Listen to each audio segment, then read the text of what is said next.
acts in the best interest of children. And whereas the mission of FCAM is to increase awareness of the importance of education and training on family violence, childhood trauma, and post-separation abuse for all professionals working within the family court system.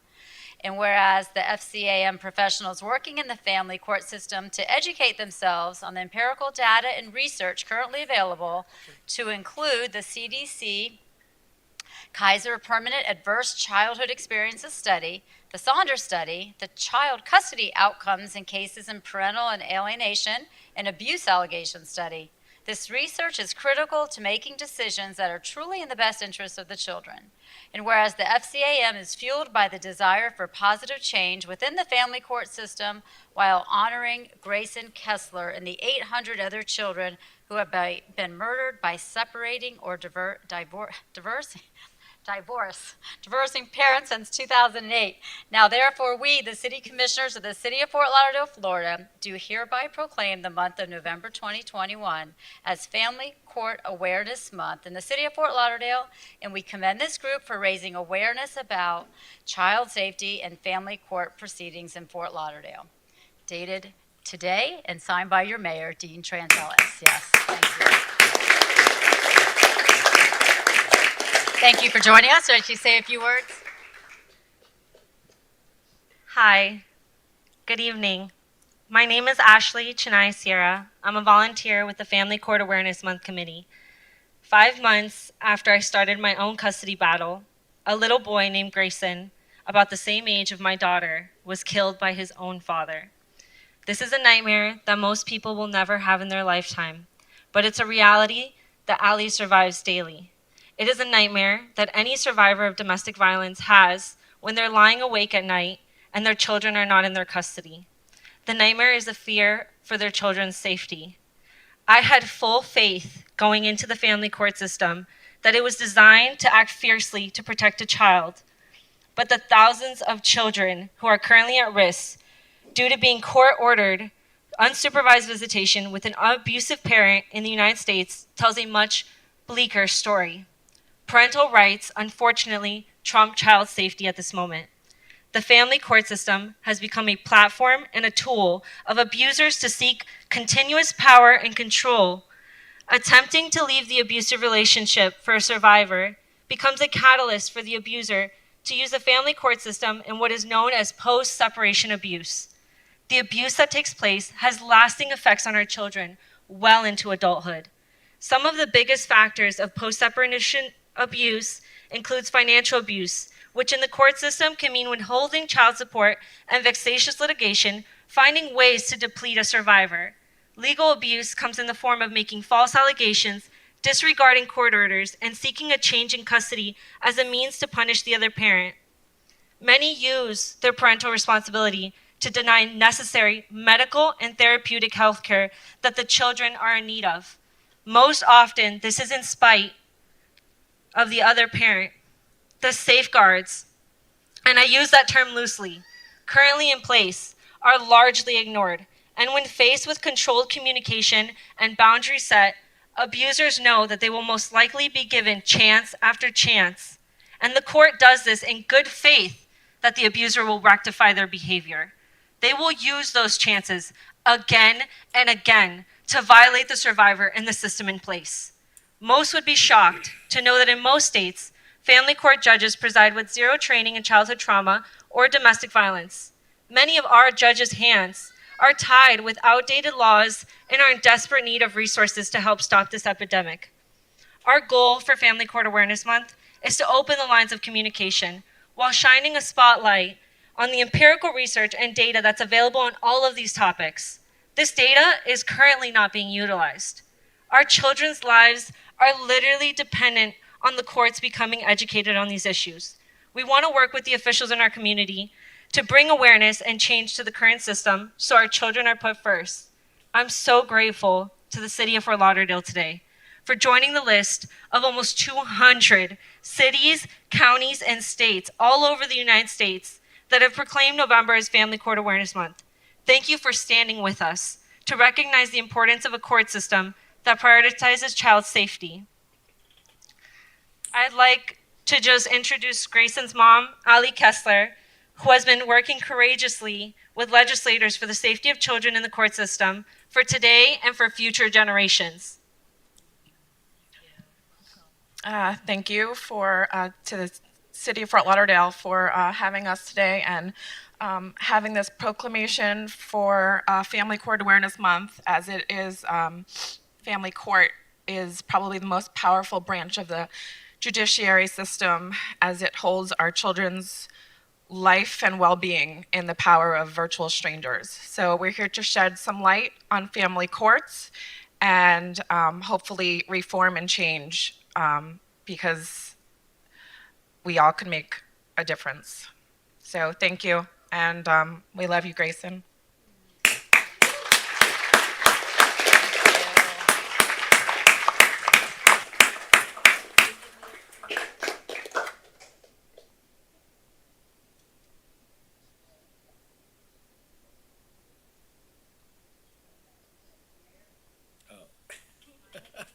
I'm good.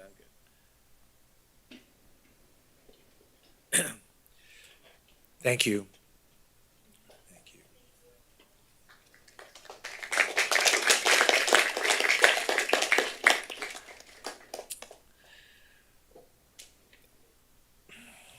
I'd now like to invite Fire Rescue Chief Rhoda May Kerr, who will recognize the fire rescue personnel who responded to the collapse at the Champlain Tower South in the city of Sunrise earlier this year.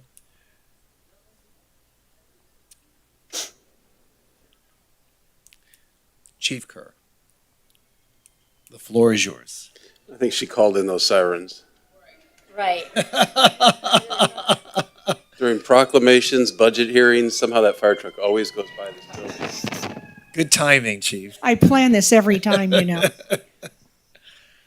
Mayor, Vice Mayor, Commissioners, and City Manager, tonight, first of all, we'd like to thank you for the recognition bestowed upon those that worked at the Surfside collapse. And I'd like to call the individuals up. If Assistant Chief Stephen Shaw, Battalion Chief David Carter, Captain Vince Latona, Captain Kevin Galt, Captain Rolando Busto and his search and rescue dogs, Rit, who came out of retirement to work the deployment down in Surfside, and his other dog, Guinness. And then providing peer support, Lieutenant Stephanie Silk and her therapy dogs, Hydro and Ember. Driver engineer Ryan Zoner, who's not here to attend, was unable to attend. Firefighter Andrew Masters and Chaplain Ron Perkins. I think this is the first time I've seen a poodle as a rescue dog. This is Therapy. He's therapy, yes. So the two poodles are our therapy dogs, and the other two are search and rescue. So I'd like to give you all a little history of Florida Task Force 2 and the city of Fort Lauderdale's involvement. In 1992, a group of Miami firefighters started what would evolve into one of the world's most respected urban search and rescue teams. They quickly realized there was a wealth of knowledge and experience to be gained by opening membership to departments in the Tri-County area. And in the mid-90s, Fort Lauderdale firefighters joined the ranks of Florida Task Force 2. You can take great pride that for over 25 years, there have been Fort Lauderdale firefighters as members of this renowned team. Your support through the years has meant you have aided people all over the world at their worst moment. Numerous hurricanes, including Hurricane Katrina, 9/11, Surfside, and more, are on the list of events this team has deployed to. One of their proudest deployments was when Florida Task Force 2 rescued 5 live victims from a collapsed supermarket over a week after the devastating earthquake in Haiti. Tonight, we are recognizing these individuals for a deployment to a horrific tragedy that took place in our own backyard, affecting our South Florida family. The firefighters being recognized tonight spent up to 25 days in the peak of South Florida summer heat to bring closure to the families of the 98 victims. The things they experienced are unimaginable and beyond what most could handle. The work was strenuous and relentless, but they stood fast to their mission to finding everyone lost in that tragedy. They even located the 8-year-old daughter of a fellow City of Miami firefighter who had perished in the collapse, and they were able to return her to her father during a very emotional operational period. They stand here tonight thankful for your recognition, but more importantly, they stand here appreciative of your support in allowing them to participate on this team.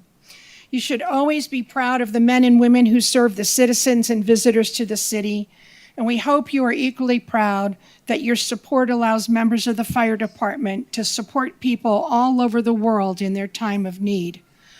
I'd like to finish by noting you are recognizing additional members of the department that bring peer support during this stressful mission, either by lending an ear or bringing a furry friend to lighten the mood, as I'm sure you have experienced here tonight, or talking about rescuers we're going through. They provided priceless support. Oh my gosh, and I forgot our chaplain, Father Perkins. Did you come up?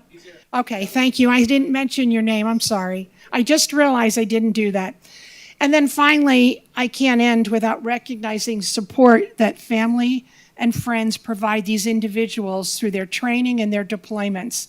Thank you for the important role that you play in the mission of search and rescue. Thank you very much to each and every one of you. I really appreciate all that you do.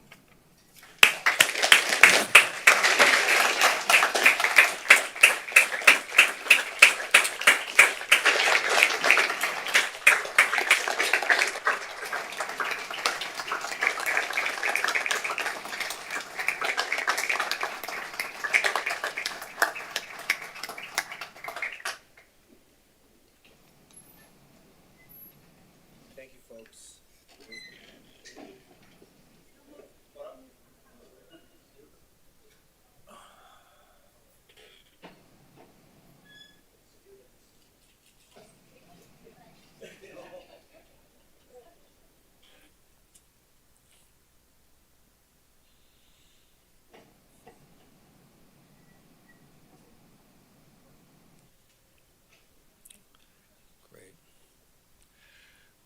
We're very lucky to have these folks working within our department. Thank you so much.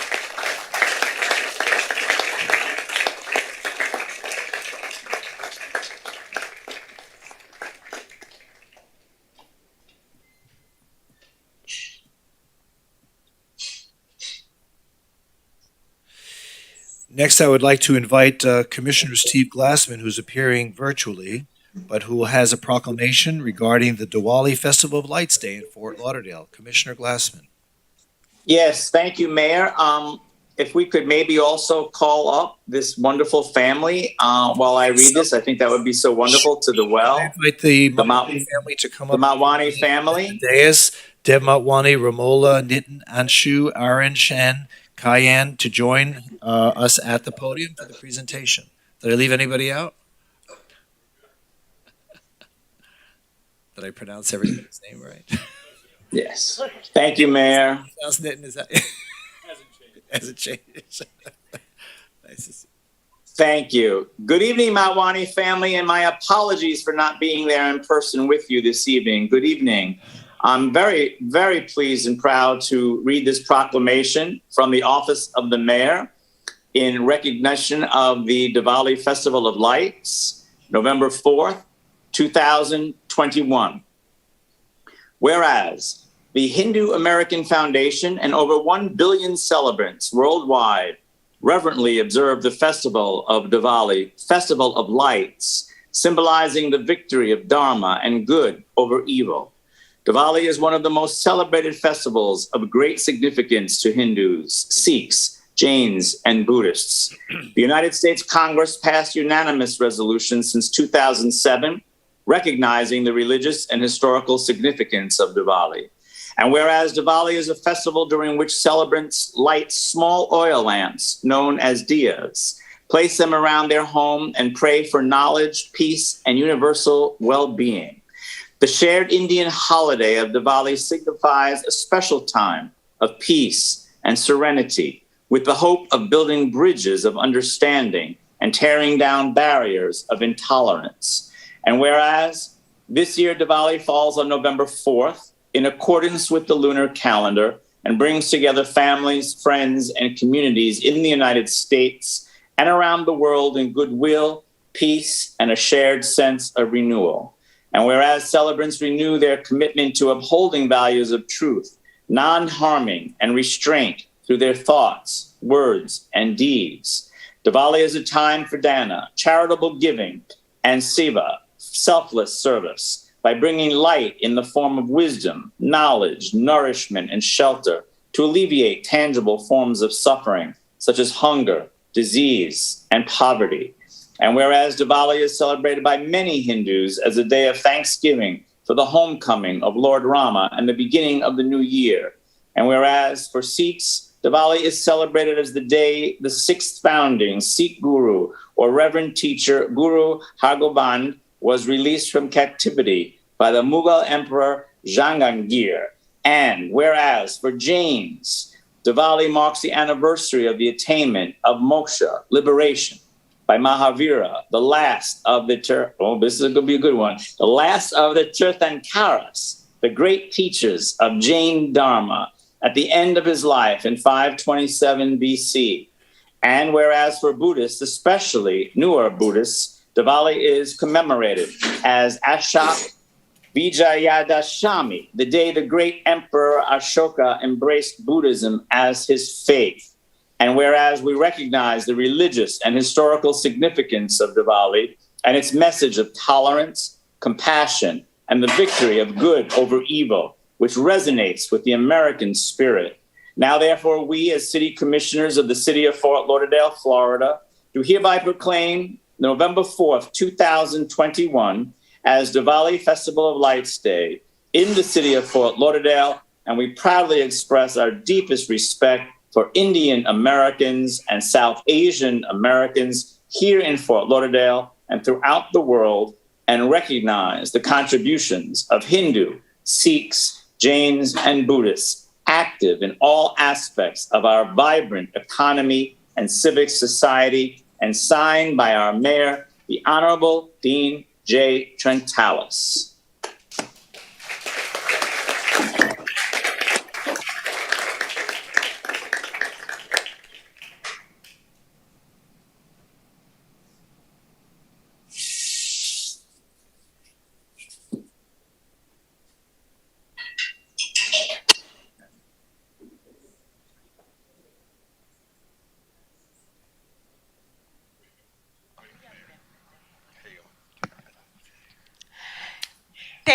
Thank you, Commissioner Glassman, Mayor. Thank you very much for recognizing Diwali. Our holiday celebrates victory of good over evil. May this holiday of lights shine on our city, and we celebrate love, peace, and happiness. Thank you all for being here. Thank you, Mayor, always for recognizing. Thank you. You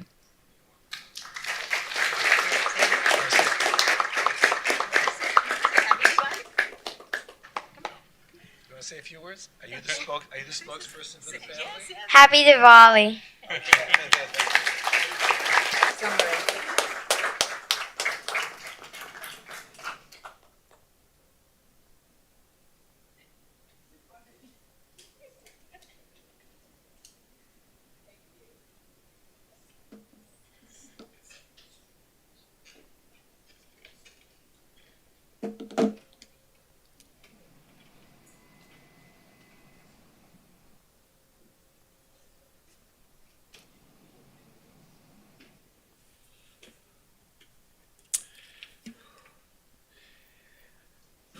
And let me now introduce Commissioner Sorensen, who will present a proclamation declaring November 5th, 2021, and I'm going to let him make that announcement. Thank you, Mayor. Appreciate it. Press it so it turns green. There we go. How we doing? All right. We're doing awesome. All right. Would Principal Terry come on up, and all Harbordale, Jim, come on up, Alex, Jennifer, where'd Jennifer run up? There you are. Come on, you got to be part of this. Can you delegate the phone duties to someone? Jody, would you mind? Or Ellen? Thank you. Scott, come on, you're part of this, brother. School board member Leonardi, come on. Alex Glasser? Who's Alex Glasser? Okay, she might not be here. Anyone else from Harbordale? Come on, Zoe, let's get the parents, all Harbordale, come on, you're part of this. You're responsible for the principal. And former ones, yeah, we got some Harbordale grads or parents. Come on up here. So it's with mixed emotions. Principal Piccolo actually thinks she's retiring, but we actually have some news. We rescinded that possibility of yours. School board member Leonardi and I have been working with staff, and no, just kidding. We are just so thankful for you, for all you've done at Harbordale. The love the principal has poured out to children, parents, students. How's principal Ben? Pretty good? Pretty good, huh? Pretty amazing. So, Terry, I want to read to you a proclamation that's acknowledging your just amazing service for years to our community, our children, making our entire state and community so much better. So let me read a little bit of this, which just captures some of all you've done. So this proclamation is presented on November 5th, 2021, whereas we are gathered on this day to honor and acknowledge the dedication and numerous professional achievements of Harbordale Elementary School Principal Teresa Piccolo, who has announced her upcoming retirement after 34 years of work in Broward County Public Schools. Whereas Teresa has served as a principal of Harbordale Elementary School for the past 19 years. Imagine going to Harbordale for 19 years. Can you imagine? It's awesome. That's love. And takes pride in working alongside a staff of talented individuals to create a caring, nurturing, and challenging learning environment. And whereas Principal Piccolo previously served as assistant principal of Sheridan Hills Elementary School and intern principal at Bayview Elementary, she taught various grade levels at Cypress, Griffin, and Hawks Bluff Elementary School and served as a curriculum specialist. And whereas her dedication to education is demonstrated by all she has taken on outside of school throughout her career, she has served as mentor principal of the new and aspiring leaders on the board of the Broward Principals and Assistants Association, Fort Lauderdale Education Advisory Board, and countless Broward County Public Schools committees, and has positively impacted the lives of thousands of local students and families and hundreds of staff. We join with her family, friends, and coworkers proclaiming our admiration for your accomplishments and our sincere appreciation for the contributions you have made to our community. And whereas outside of the schoolhouse, Teresa has been happily married to her husband, Jim, for 44 years. Thank you, Jim, for part of the teamwork. He gets one, too. Absolutely. I think I have a medal for him. Please. Together they have 2 children and 3 beautiful grandchildren. And whereas Principal Piccolo will be greatly missed by the city of Fort Lauderdale along with everyone at Harbordale Elementary School, we would like to take the opportunity to wish her much success and happiness in all that lies ahead. Now, therefore, we as city commissioners of the city of Fort Lauderdale proclaim November 5th, 2021 as Principal Terry Day in the city of Fort Lauderdale, and we acknowledge and ask all to honor her. Sign this day, your mayor, Dean J. Trantellis.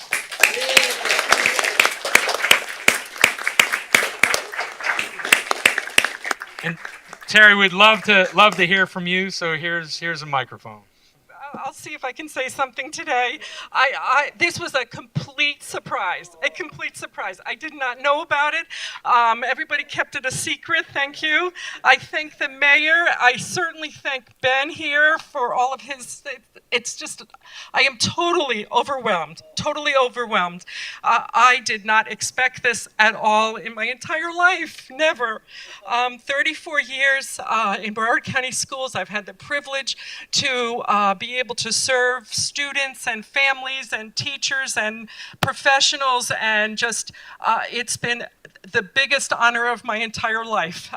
And bigger than that, 19 years at Harbordale, 19 years to stay, almost 20 years of coming to school there, watching it grow. I've had the most dedicated parents, and some of them are here today, the most wonderful students, and I couldn't have asked for anything better in my entire life. I said it today at the faculty meeting, and I have to say it here. I feel just like Jimmy Stewart in the last scene of It's a Wonderful Life. You do not know the impact that you make on other people until you hear it, and I can't even believe it. So thank you so much for this great honor. I will cherish it forever. I can tell you that. Thank you. Thank you, Terry. And before we take a picture, yeah, give her a hand.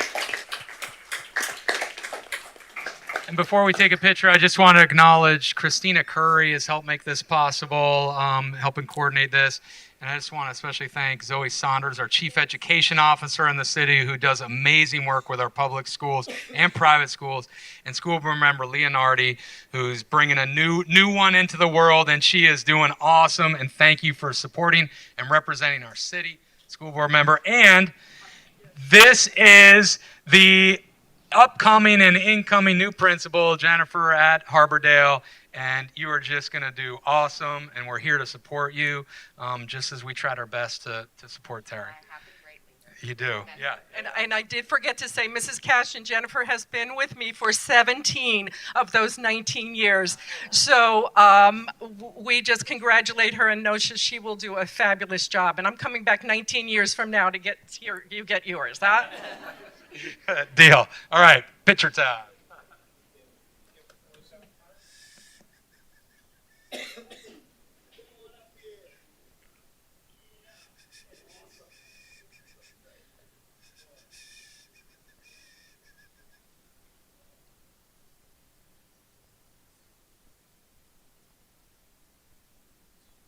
Very good. Oh, wait, one more.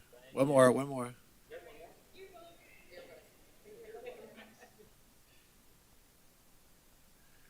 Great. Thank you so much, and congratulations.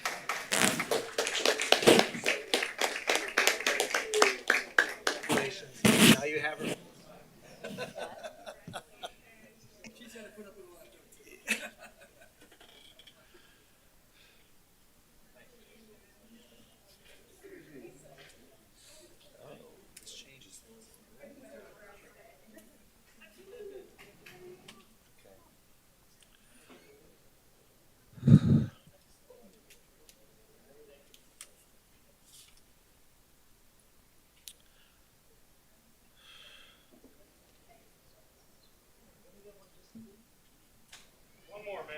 You take your time.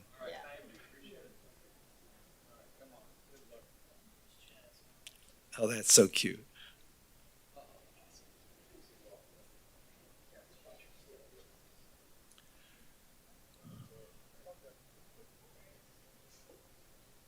Okay.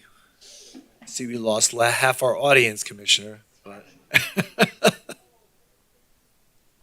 all right, so as we move forward, certainly a proud moment tonight for all these folks who were recognized. We have such a great community, and we're very thankful for all of them.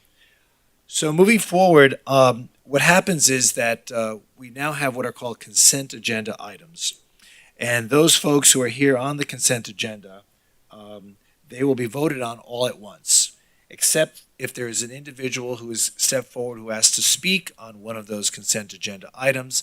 You will be allowed to speak on that if the commissioner pulls that item. But if a commissioner does not pull that item, you can certainly speak on your item before we take our final vote. So I'm going to first ask members of the commission if they have any items they wish to pull. So Vice Mayor, do you have any items you wish to pull? No, thank you. Commissioner McKenzie, do you have any items you want to pull? No, I don't. Thank you. Okay, Commissioner Glassman? Yes, thank you, Mayor. CR1 and CP2. CR1 and CP2? Yes. Okay, and Commissioner Sorensen? No, thank you, Mayor. None. Okay, so We have someone who's asked to speak on CR7, Mr. Boyd Corbin. So, Mr. Corbin, please step forward. You're allowed. Good evening. Spending $464,000 for a finance company to review unsolicited bids for a water treatment plant is wrong on so many levels. First of all, what does a finance company know about utility engineering? That's what a member of the Infrastructure Task Force Committee asked city employees at the ITFC meeting yesterday. All of these unsolicited bids are based off the 2019 Carollo Engineering Report, which is full of mistakes. It says that ozone, biofiltration, and carbon cannot be used to filter 5-ash water.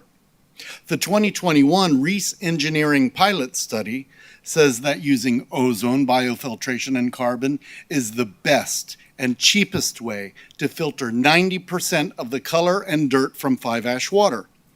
Carollo says there isn't enough room to upgrade 5-ash, so it has to be moved miles away from water consumers. Reese says there's plenty of room to upgrade 5-ash at the current location, which is where all the distribution pipes are. Ozone with biofiltration and carbon would cost $70 million to implement and about $6 million a year to maintain. 5-ash needs $100 million to refurbish, since it has been improperly maintained for years. A new water treatment plant at another location would cost $430 million just to build, plus another $50 million each year in electricity costs if you go with Carollo's recommendation. The $260 million saved could be spent on replacing water pipes that turn 5-ash water from green to yellow as it travels to the beach area. Instead, Carollo wants to build miles of new water lines to connect a new water treatment plant to 5-ash and build an expensive deep well injection system to get rid of the 15% of the water treated, over 5 million gallons per day. Why not spend a fraction of this $464,000 to have another engineering firm, such as Hazen and Sawyer, to figure out the best and most cost-effective way to filter city tap water? Obviously, the two engineering reports are in conflict with each other. Reese has been working with the city for over 30 years. They can be trusted. Carollo appeared just recently and has a history of being sued by the U.S. government for writing false engineering reports. They were recently caught giving illegal gifts to city employees in Sarasota just before getting a $9 million city utility contract. How much are they paying this city commission and city utility employees? Unsolicited bids. What a con. The city refuses to make these bids public, and you won't even share them with the Infrastructure Task Force Committee. What are you hiding? This commission's flawed decision will go down in history as the single worst mistake made, negatively impacting 250,000 utility customers for the rest of the century. Thank you so much. Just that you rethink this decision, as it will be your epitaph. Thank you so much. Does anyone have any questions? There being none, thank you. You agree with what I say? You're welcome to sit down now. You've had your opportunity to speak. This is not an exchange of debate. This is not the proper forum. So thank you for coming here tonight. Okay, thank you, Dean. Words. Thank you. You know, interesting.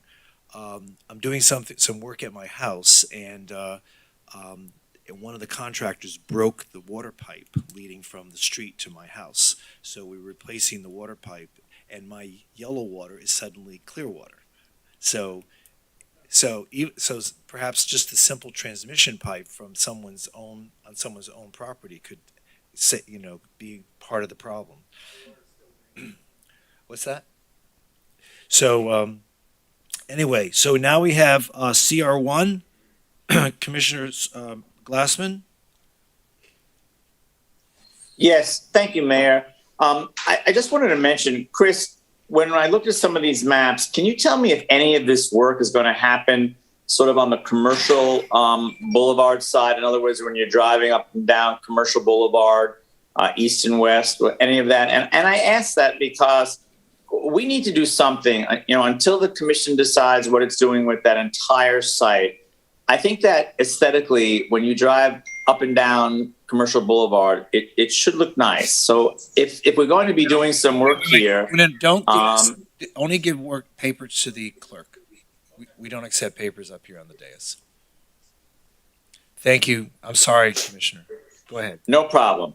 I just think that it's important that if this work is going to involve any kind of disruption to the site, and even if it's not going to touch this part of the site, I think we should talk about, especially within Miami, maybe doing something to at least improve the aesthetics along the drive on Commercial Boulevard.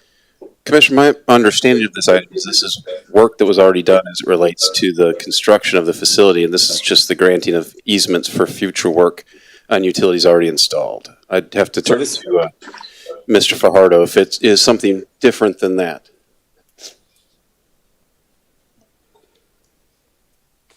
He's coming to the podium. Thank you.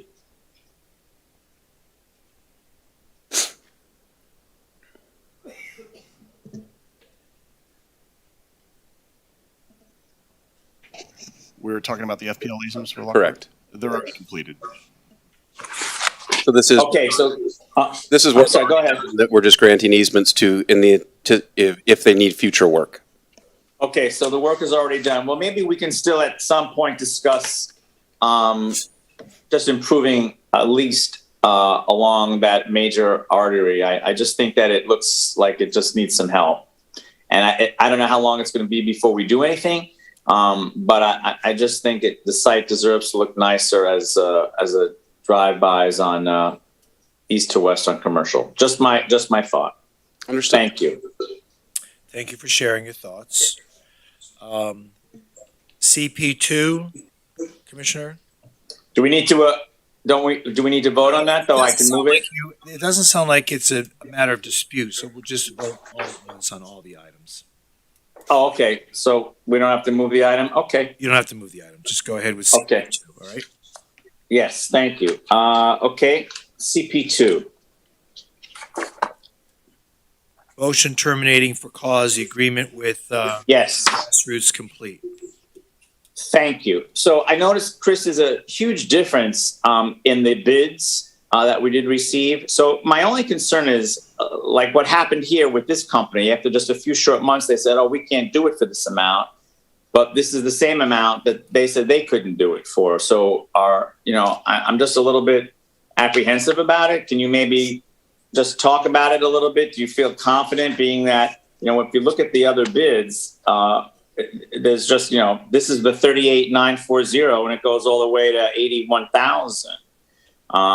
That's quite a difference for the same scope of just removing these palm fronds. So what do you think? Well, I guess I don't have any specific feedback on any of the four companies that bid. I can tell you that this went through our normal competitive bidding process, and the scope of work that was bid upon was clear, and these are the prices that we received. Beyond that, I can ask Melissa Doyle. She's gotten close to the podium, but hasn't quite gotten the whole way there. We'll get her to continue an explanation. Good evening. Thank you. Commissioners, Melissa Doyle, Program Manager for Solid Waste and Recycling. Commissioner Glassman, we did do a thorough vetting of Eastern Waste Systems and spoke with them at length about the requirement and expectations related to the work to be done, as well as the contract. And they understand it completely. They have actually gone out, followed the routes, which is something that the prior bidder and prior awarded vendor did not do. And are familiar with this as a normal course of business. This is a company that runs a large fleet of what we call clam or bulk-related trucks. So he has the equipment and the staffing already built in-house to be able to fit this into his normal workload. So we're quite comfortable that the procurement process worked, that we've got a viable vendor, and this vendor is very excited about the opportunity to come to work here in the city of Fort Lauderdale. Okay. Thank you, Melissa. What exactly was the problem with Grassroots? Was it just they weren't up to the task? Was it just overwhelming for them? Or what is it about it that now all of a sudden Eastern Waste Systems is going to say no problem for that same price? That's a great question, Commissioner. Grassroots is largely a landscaping company, so their normal course of business is landscaping with whatever related hauling might come out of that activity. Eastern Waste System is an actual licensed hauler. This is a company that is in the course of normal hauling and collection activity and does not do any of that landscaping work. When we rebid this work out, we did put some additional requirements related to equipment to kind of make sure that we had serious bidders and serious haulers that were capable of doing this work without having to have any additional issues with vendors.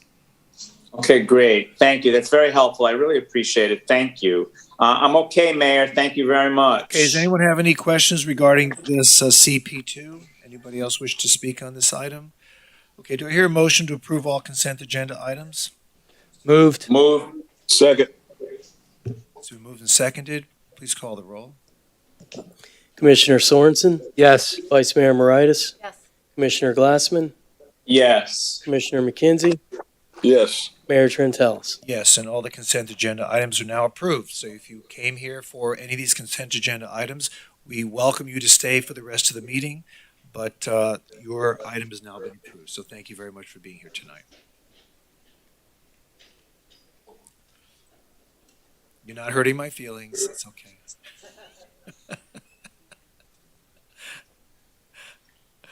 Okay, let's move on to motions. Motion approving event agreements and related road closures for First Street Cars and Coffee and Boat Parade. Do I hear a motion? Moved. Been moved. Second. Second. Any questions from anybody regarding this? There being none, please call the roll. Commissioner Sorensen? Yes. Vice Mayor Moritas? Yes. Commissioner Glassman? Yes. Commissioner McKenzie? Yes. Mayor Trentalis? Yes, and M1 is approved. M2, motion to eliminate second conference and regular meetings in July. That would be July 19th, 2022. And the first conference regular meetings in August. That's August 2nd, 2022 for the 2022 summer vacation. Do I hear a motion? Moved. So moved. It's been moved and seconded. Please call the roll. Commissioner Sorensen? Yes. Vice Mayor Moritas? Yes. Commissioner Glassman? Commissioner Glassman, you're on mute. Yes. Commissioner McKenzie? Yes. Mayor Trentalis? Yes, that item is now approved. M3, motion approving the recommendations for the 2020 Citizens Recognition Awards. It's a little unorthodox what's being recommended here, right? Chris, would you like to explain? It is. It's a little, this is not the traditional recommendation that comes forward with these Citizen Recognition Awards. I can tell you that the committee did meet. They did have a discussion. They wanted to send forward that they felt as though 2020 it was appropriate to recognize the heroes of the pandemic as opposed to picking individual citizens to make a recommendation to the commission. So the committee picked a representative from the police department, the fire department, a healthcare worker, and those committed to education.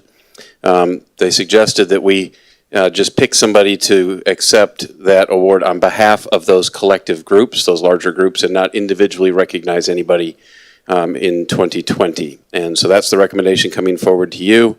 If in fact you approve it, then we will select those individuals to act on behalf of the more global law enforcement community, fire community, healthcare community, and education community, and plan for a recognition ceremony.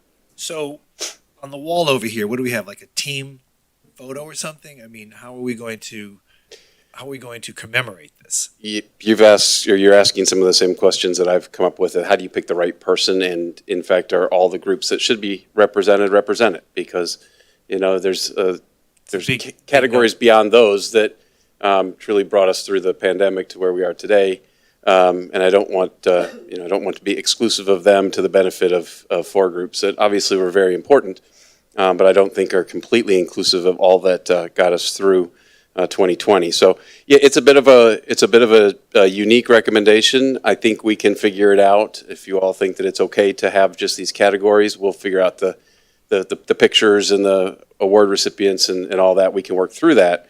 Well, can I be honest with you? Please. I think there's a group that's missing here. And I think this commission should be recognized because this commission really stepped up to the plate and made the best decisions necessary and important at the right time to when we needed to close the beach down, when we needed to open businesses, when we needed to make decisions. And, I applaud my colleagues on this commission for the work that they did in coming together and really guiding us through this pandemic in 2019. So, in 2020. So, anyway, I would really think that my colleagues really deserve recognition as well for the collegial work that they did in trying to get us through this. So that would be the only amendment I would ever make. But anyone have any comments on the recommendation by the Citizens Committee? No one has any comments, questions? Well, Vice I think Mayor? for now, I would be comfortable moving those categories that were suggested to us, police, fire, healthcare, and education. Since they were on the front line, I do agree that we face some unique challenges also as elected officials, trying to make the best decisions possible for everyone in our community. But I'm comfortable moving this item as it is. Okay. Any other comments? Commissioner McKenzie, do you have any thoughts? I'm okay with the recommendation Okay. from that committee. I don't particularly want to recommend acknowledgement me for what I'm doing. It's my job. I would just go with their suggestion. I don't know how they're going to do the group photo, but I guess they'll figure that out. Okay. All right, would someone like to move the item? Moved. All right, so you're moving Second. to accept the recommendation of the committee, correct? Sure. Okay, and there's a second? Second. It's been moved and seconded. Please call the roll. Commissioner Sorensen? Yes. Vice Mayor Moritas? Yes. Commissioner Glassman? Yes. Commissioner McKenzie? Yes. Mayor Trentalles? Yes, and the motion is approved. M4, motion approving an event agreement and request for music exemption and related road closures for Friendsgiving weekend. There was an amendment. The memo recognized that that there's a typo. It should be 8th Avenue, correct? That is correct. Okay, someone have any Yeah, questions regarding yeah. this? I do too. Go ahead. I'm sorry. Go ahead, Commissioner Sarnes. Thanks. No, you go ahead. Go ahead. This is in your district, right, Ben? Yes. Yep. Thank you. Great. So first thing, Chris, is I'm trying to understand the Exhibit 1 Commission memo. Are we kind of suggesting broader than just this event, more broadly changing the times? Is that not quite? No, this Exhibit 1 Commission memo is the memo that we include when an item either asks for extended hours or a road closure that is beyond what we've allowed on the Barrier Island particularly. This is just what sets in place that the music should not be allowed after 9 and after 10. And it's just a reminder that this is coming forward as its own motion because it's seeking to deviate from that. Okay, so it's just that exhibit is a reminder of what our policy is. That's correct. And this, okay, so I don't know if anyone is from American Social. I'd just like to, yeah, great, come on, thanks. Just give us your name and what you do, please. Good evening. My name is, can you hear me? My name is Raymond Couture. I'm the general manager of American Social in Los Olas. Welcome. Great, thank you.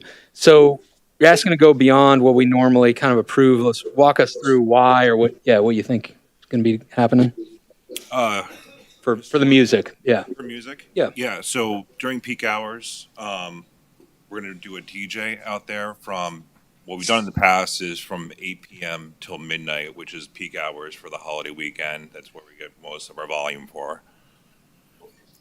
Yep. So let's see. So Friday and Saturday until midnight, right?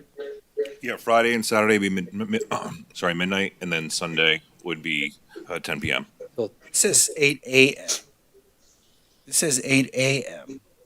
You're gonna have music at 8 a.m. No. The event starts on Friday at 6 p.m., Saturday and Sunday at noon. That's okay. So that's setup and setup time. Is that for setup? Yeah. So the MOT would be we'd have the street I think starting at 6 a.m. on Friday until midnight on Sunday, and then we'd start setting up for the event. Production company would come in, lay down turf, do tables and chairs. Okay, so the music is not going to start until Friday at 6 p.m. Yes. And goes. Okay. And are we invited? Yeah, of course. It's open to the public. There's no charge. Okay. So Friday and Saturday, the ordinance is basically until 10 p.m. You're asking to go 2 hours later, I think, Friday and Saturday. That is correct. Until midnight. And you've had this before. I don't know how many times, right? It's a recurring event? Or is Yeah, this? historically, pre-pandemic, Yep. we did between September and March, we did 6 different events, some of them single day, some of them multiple day. Yeah. But over the past 10 years, we've done 24 different block party events outside. And have you gone to midnight on Yeah. Friday? Yeah, Okay. historically, we've gone to midnight. And how have you done in terms of complaints? Usually, as a courtesy, we pull out all the low end. So any of the lower frequencies, the powered subs, we do that as a courtesy past 10, just so it doesn't disturb the neighborhood. Okay. Lower frequencies tend to carry more. Yep. So past 10 o'clock, we just Take out the bass, in other words, take out right? the base. Okay. Yeah. The mayor likes the bass, so he'll have to come earlier, I guess, to enjoy the bass.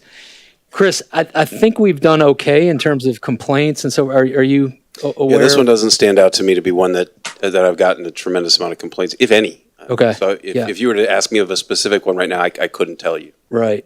And in terms of being able to reach out to you day of, night of with concerns, is that Yeah, good to during do these that? events, a lot of traffic, a lot of work goes into them. I'm on site basically from open to close every day we do an event. So I'll be a point person, I'll be on site. Okay. Let's see, let me just see here. And so that's Friday, Saturday. Sunday, you'd like to go till 10 p.m. Ordinance allows till 9, so you want to go that extra hour on Sunday? Yeah, Sunday's primarily a viewing party. There's a video wall, so we're Yep. doing football all day. Okay. Okay. Good. Commissioner Glassman, sorry if you had questions too. Go ahead. Thanks. No, thank you, Commissioner. No, my only question was, and I think you covered it. I just wanted to know what the history was if we had complaints, and this is a few hours later, and obviously we hear a lot about noise these days, and I just was wondering, what the record was for the event, because I do remember the event in past years. I just didn't know what that was, but if everything's good and people are, not having any issues, that's okay with me. Yeah, I'm trying to remember, Commissioner Glassman. I haven't heard, in terms of complaints, any issues that I'm remembering with this. So, okay, then, Mayor, I'm happy to move it. And I just have one question Yeah. too. Oh, sorry, Vice Mayor. So if, let's say we did receive complaints that night, are you able to then turn down the music if we receive the complaints, even though we approve this? How does that work?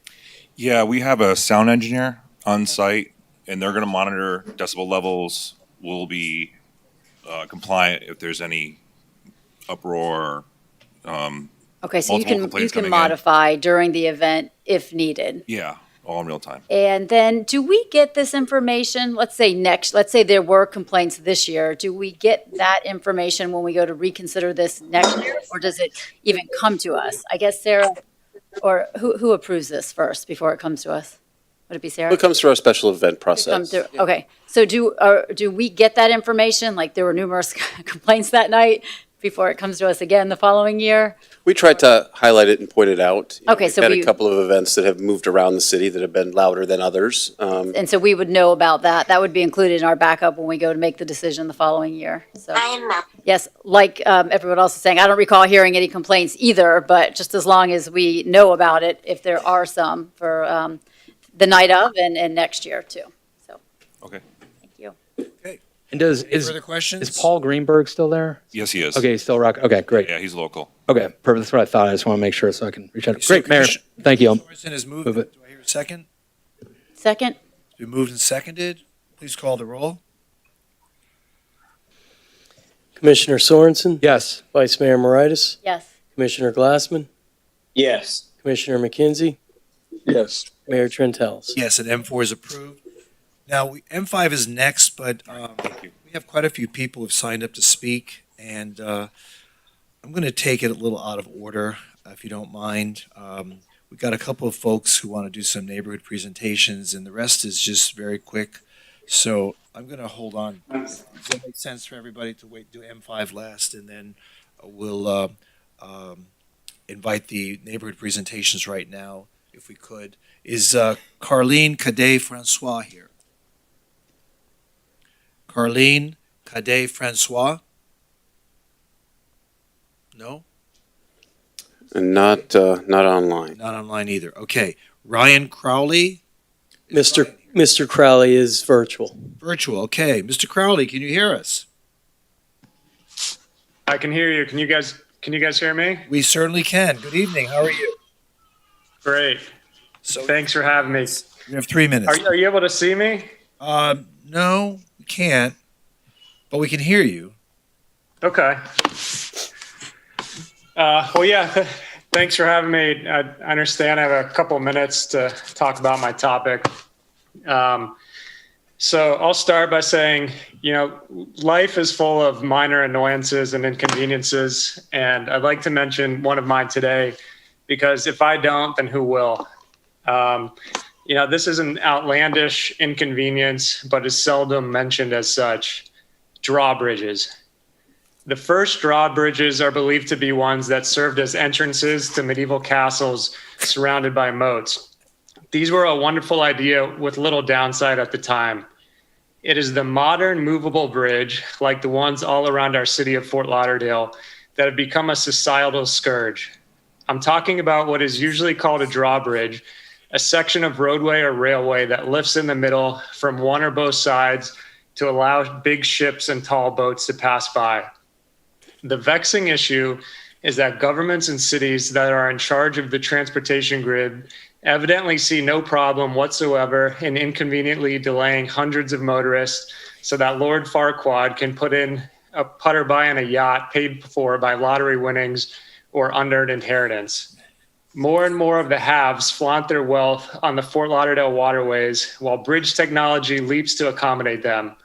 Yes, apparently the working class people heading to their regular jobs in our used cars, our time is not as important as the rich folks. So us working class motorists must come to a sudden halt for 10 to 15 minutes for the leisurely parade of pleasure craft. People are late punching time clocks or perhaps missing the birth of their first child so that Bernie Madoff in a captain's hat can sail past as the tip of his ostentatious mast rises like a raised middle finger to the stalled masses. I get delaying traffic for a good cause. We all slow down and pull over to let an ambulance or a funeral procession pass. We understand when a police cavalcade stops to stop traffic to escort a visiting president if we voted for him. We're even okay as waiting for as the working man's train hauls America's goods across the city. But boaters, why do these money slackers in their pun monikered yachts get preference over the land-loving majority? Where else in our city is the caste system so starkly drawn? The boater privilege, if applied elsewhere, would mean that anytime a line formed, the richest would go straight to the front and the poorest to the rear. This, in effect, is exactly what happens when hundreds of motorists must curtsy like servant subjects to the kingly tall boat. You know how to solve this problem? Bottom line, when rubber meets the road, 6 words for you. Build taller bridges or shorter boats. And if that is not a practical solution, I ask that you consider at least delaying the frequency in which we raise the drawbridges for boats. Thank you. Well, I have some good news for you, Ryan. We have come up with some solutions, and we agree with you about the inconveniences that we often suffer from vehicular traffic. And so that's why we are aggressively moving forward to consider using tunnels in our city, especially for the waterways, especially on the New River, as well as from downtown to the beach. So you're in luck. We are working on solutions, and we hear you. And thank you very much for your comments tonight. Great. Thank you for the time. You're welcome. And Mayor, just in addition, because this is often a topic that I work on, and maybe Chris, can you just enlighten us who controls drawbridges, raising, lowering, how that works? Thanks. So, those are not city owned. Right. So Coast Guard is in charge of that, which is federal government, and so it's really our hands are tied in that regard. Yeah, we have 2 different kinds of bridges. We have those that are on demand. We have those that are on a time schedule. You'll see the times as you go out to the barrier island, that those are on the top and bottom or quarter and 3/4 hour. The ones that are downtown on 3rd and Andrews, on Davie, the swing bridge, those are all on-demand bridges. They are tended by, with the exception of the swing bridge, they're tended by Broward County. Right. Thank you. Now, neighborhood presentation number 3, Mary Fertig regarding public lands. Good evening, Mary. And after that will be Dennis Ulmer, followed by Boyd Corbin. And that will complete our neighborhood presentations tonight. Good evening, Mary. Hey, Dean. I'm here on behalf of Lauderdale Tomorrow, Mary Fertig. A headline in the Daily Business Review caught my attention last week. Only 5 years worth of land left? That's a question. South Florida developers looking at golf courses, racetracks, landfills amid land crisis. I started Googling and found other articles about how available lands for development are declining.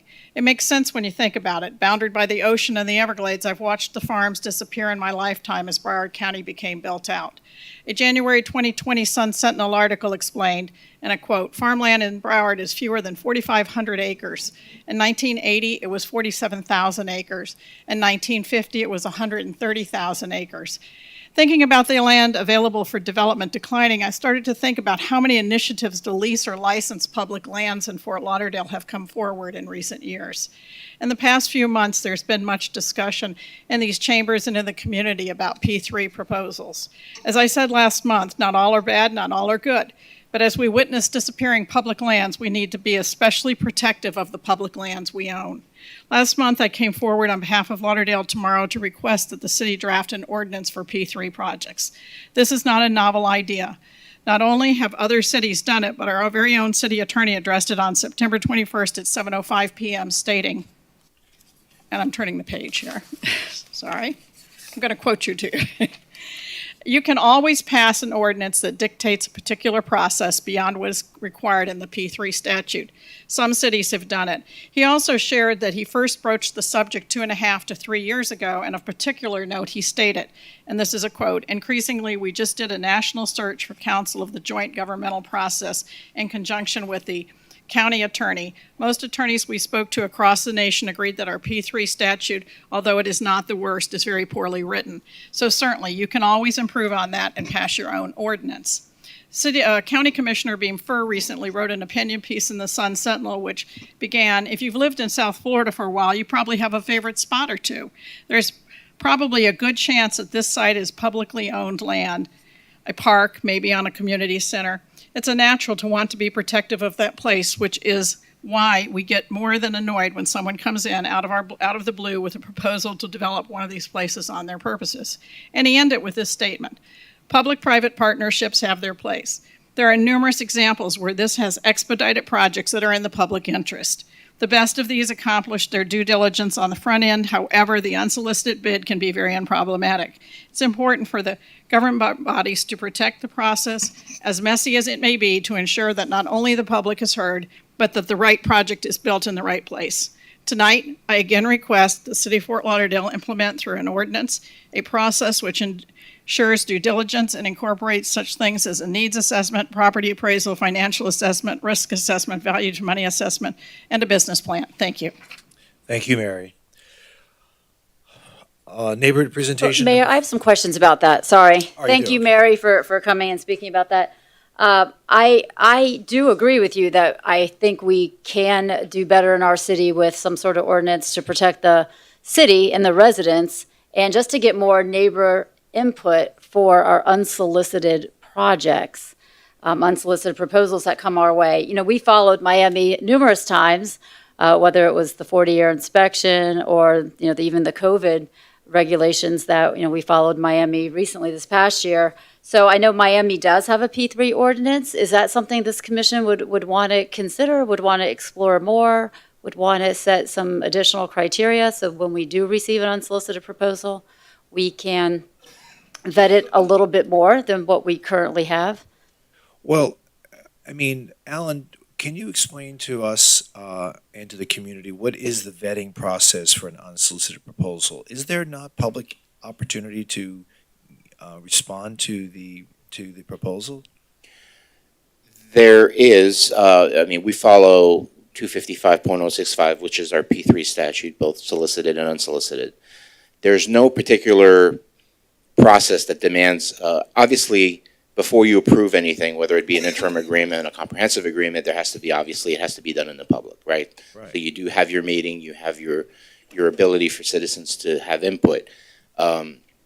the way it's written, and Mary is correct, it is a poorly written statute, and most attorneys agree because it's sometimes difficult to interpret, and it's not always a very practical process, even though that's the process we have.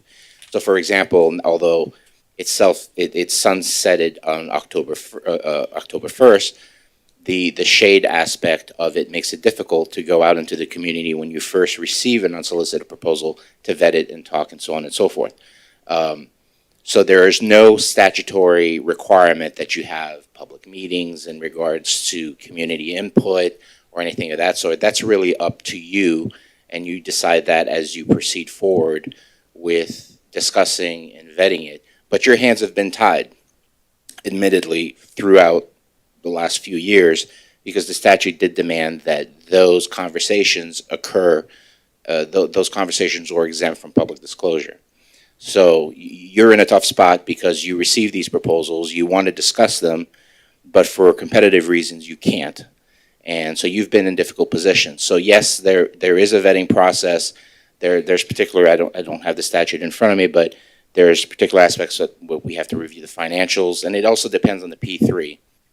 You know, some are completely self-financed where they're paid cash, where there's no financing. There's less vetting with regards to the financial. If there's profit sharing, obviously you're going to get into the business plan a little bit more deeper than if there isn't. So it really depends on the project. But that's dictated a lot by you, again, with the caveat that your hands have been tied greatly by the statute over the last few years. So some cities, like it's Miami-Dade that has a P3 statute. Some have gone ahead and incorporated the statute and then added other layers. Miami-Dade's a little different because the mayor commission system there is different, so there's some veto issues that we don't have. But some cities have chosen to do that. A majority of cities have not done that because most cities don't get P3s. And there are seemingly some shifting in the way of, with the P3 statute, as I sent an email to you, I think a couple of weeks ago, with regards to that self-repeal on the exemption that applies to any new unsolicited proposals that come. That's going to change the game a bit because now somebody submitting a proposal it's going to be subject, it's no longer exempt. So at that point in time, that work product can be sort of appropriated by someone else to submit also in competition. So that may change the dynamics of P3s, but you're always able to pass an ordinance that puts on different layers. But with that comes, additional time, delays, and again, it may reduce some flexibility. But that's all up to you. It's an opportunity for public vetting. I mean, we've Always. never not had public vetting, and we've when you bring it up to the commission, we have an opportunity for the public to comment on it, to come here and speak. So, I mean, this is not a smoke-filled room kind of operation. I mean, at the beginning, our hands were tied as far as the process was concerned. Right. Our hands have now been untied, and anybody who submits a proposal now can see it from day one. But at the same time, we're now also allowed to start discussing it. So there is a point in the process when you can start discussing it. Yeah. It's just that from a perception standpoint, there's an initial period, as you correctly stated, that is, for the lack of a better term, secretive because of that exemption in the statute that previously existed. And so that perception is at the beginning. Right, for it does for the proposals we already have in-house, right, but it doesn't for new ones. So from a perception standpoint, I can see how but once that threshold is passed, then it's fully open to the public and fully open to discussion. That's a crucial time when that threshold is passed. It's the beginning when we're first getting it and it's unsolicited. And I remember even Inter Miami, they allowed us to discuss it, and that was helpful. And I think the public enjoyed that, being a part of the conversation from day one. They said they brought it into the sunshine, I guess. Is that something we can add in an ordinance that it cannot be in the shade, or is that protected by the statute? Or are you saying that is changing based on something? Well, that's already changed now for new proposals coming in, unless the legislature decides to reenact it with the exemption. For ones that we already have in-house, that's already in place. So no, you couldn't necessarily change that because it's really our process to protect. So even if a proponent comes in, let's say you have 5 proposals, and the first one says, you know, you can talk about my project all day long. That's fine, but it's our responsibility to protect the process. So if that person discloses their project and the others don't, then there's a disadvantage in the competitive process. So everybody has to do it. So it gets kind of complicated. But that would be only dealing with proposals we already have in-house. Going forward right now, unless the legislature does something, those are fully open once we receive them. You said that statute, that provision, the statute sunsetted? So that's why it's? Yes, it's a self-executing sunset? repeal. October 1st. So this year, okay. I did not realize that. And it's an operation of Chapter 119.15 that they whenever you add an exemption to a statute, after I believe it's 5 or 6 years, it self-repeals unless the legislature comes in and reenacts it with the exemption specifically stated therein. So let's say we received the boring proposal today as opposed to before October 1st. That would have been totally open and in the sunshine from day Correct. one. Correct. Okay. Well, I didn't realize that, but thank you for the update. Yeah, In case sure. anybody else realized it. What's the date today? November 1st? Sorry. Sorry if is that a memo we got, or did I just, I do think there are probably other elements in it. You know, I know Mary kind of touched on a few other points, in addition to, you know, just the public input that, no, I think even just an appraisal of our public land to see if what we're getting, you know, makes sense for us financially as a city. I don't think that's even a requirement right now when we have an unsolicited proposal. It's not a requirement, but we typically do that. There's a lot of vetting that goes through the back of the Typically. house. Yeah, not No, always. we do. Again, it depends on the project. Right. And we do, you know, management, staff, I mean, we look at these things before, you know, if they're feasible. Then obviously, the more complicated, the more outside resources are used, as we are doing with the proposals dealing with the water treatment plant. There's outside experts that come in to assist us because that's more complicated. Right. Well, so we're a commission, we're a body. I'm just saying I'd like to explore at least a few other layers to our unsolicited proposal, and it's probably more the unsolicited versus the solicited that I'm a little bit more. Well, what would you add that we haven't already, that isn't already part of the process? What are you recommending that? Well, I mean, just like I just even said it, just even appraising our public land to see what return should we get when we accept an unsolicited proposal. Like Alan said, we don't always do it. Maybe sometimes we do.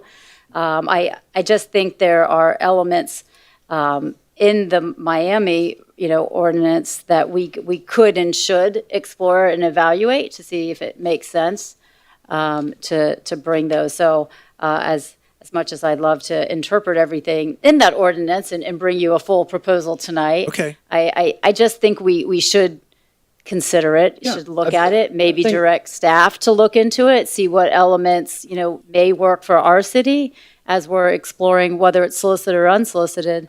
I think there are a couple layers we could add to protect us, and I'm very glad to know that that's sunsetted. That's helpful.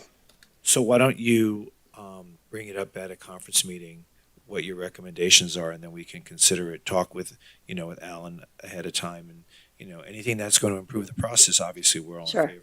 Well, could we just give direction tonight if we hear from, you know, the other commissioners to see if that's something we'd like staff to research? Like I said, even though I would love to give But they you have all. to know what you're looking for. They have to know what is it we're trying, what's the goal here, and then, yes, at that point, they can make recommendations, but clearly the statute has changed with regard to Being in the shade, yeah, that's a good one. So that's one down. So I think I would probably prefer that staff would analyze what Miami has and see if there are some elements of that ordinance that would make sense to bring to our city and to adopt an ordinance for ourselves. And in the meantime, I can forward you that ordinance from Miami, and you can all take a look at it and see if there's anything in there that you find interesting. Some of the things that are added in beyond what's in Florida statute is more information provided with the unsolicited proposal. So the statute's very scant on what needs to be actually provided to the entity as an initial threshold to get the unsolicited proposal in-house. So some cities have augmented the type of information that's required and analysis that's required before even accepting it. So those types of things can be added, but I can forward you a copy of it so that you have some kind of frame of reference. Yeah, I mean, I think that makes sense. I think it's worth looking at and improving. I think the appraisal of public land is a great idea. Are we doing that for One Stop Shop, getting an appraisal, or have we done that? We have. We have. Okay, so we have that. How about BHMR? Do we have appraisal of that? Yes, we have. Did at one point. Yes. Sorry? We're going to be talking about that at the workshop. Yeah, but do we have an appraisal of it? Yes, we do. We do. A current one. Okay. Okay. Great. Sometimes we've had to ask for those, though, Ben. It's not automatic. Oh, I agree. That's why I'm asking. Yeah. So I think if I we agree. had it codified or written in an ordinance, it may make sense. So we don't have to keep agree. asking. Sometimes I don't even know what to ask. I'm getting smarter, but Like business plan, Not quite so smart. financials. Yeah. I mean, there's a lot of stuff I think. I think that's all You could get. I think it's already in the statute.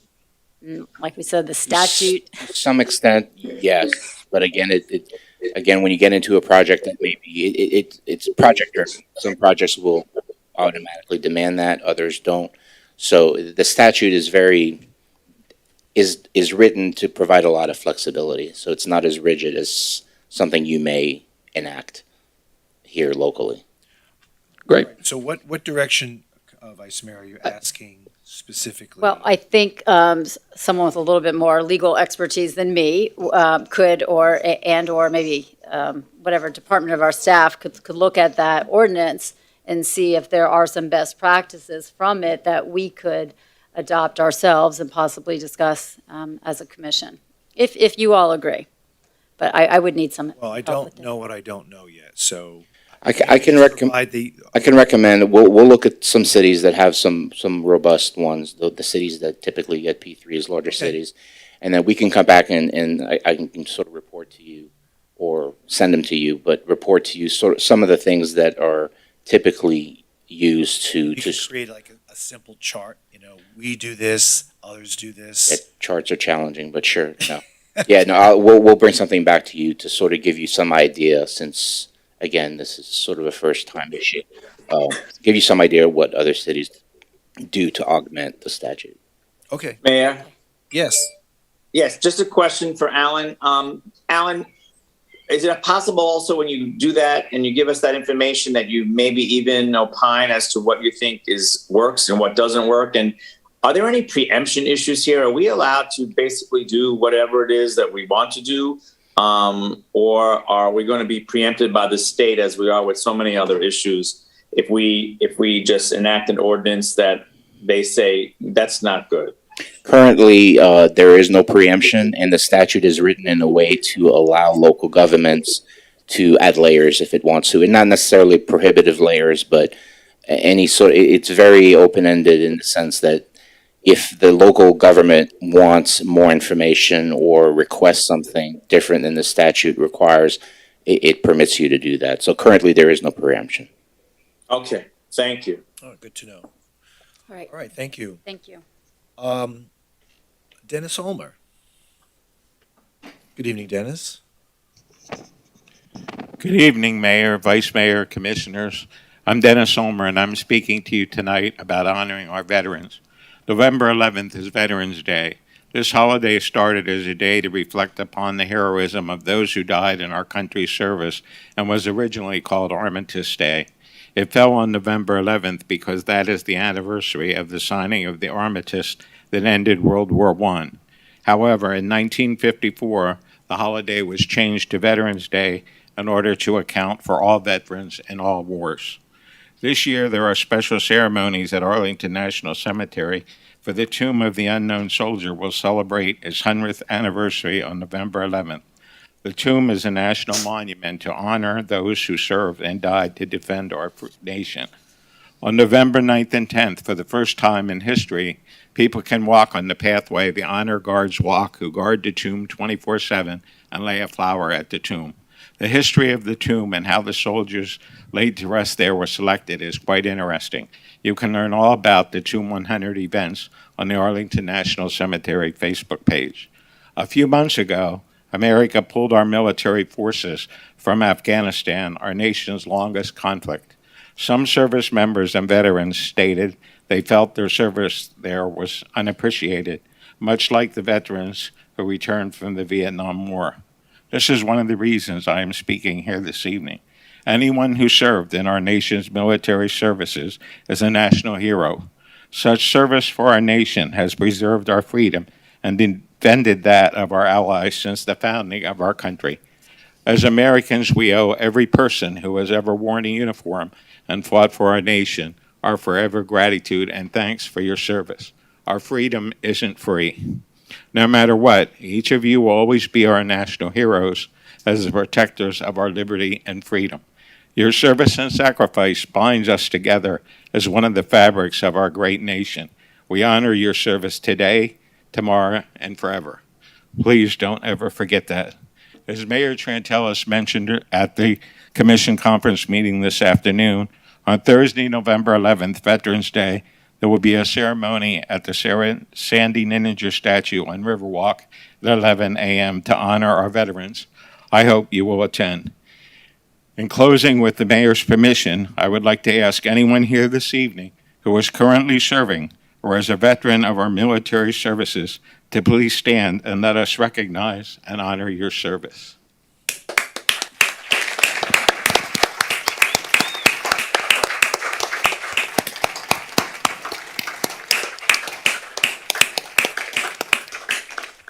Thank you.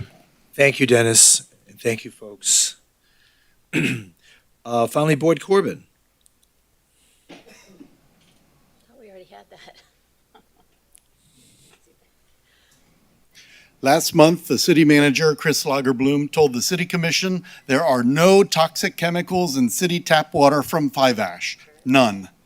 He is an ex-cop and apparently knows very little about drinking water since the EPA allows certain levels of toxic chemicals that are always present in city water.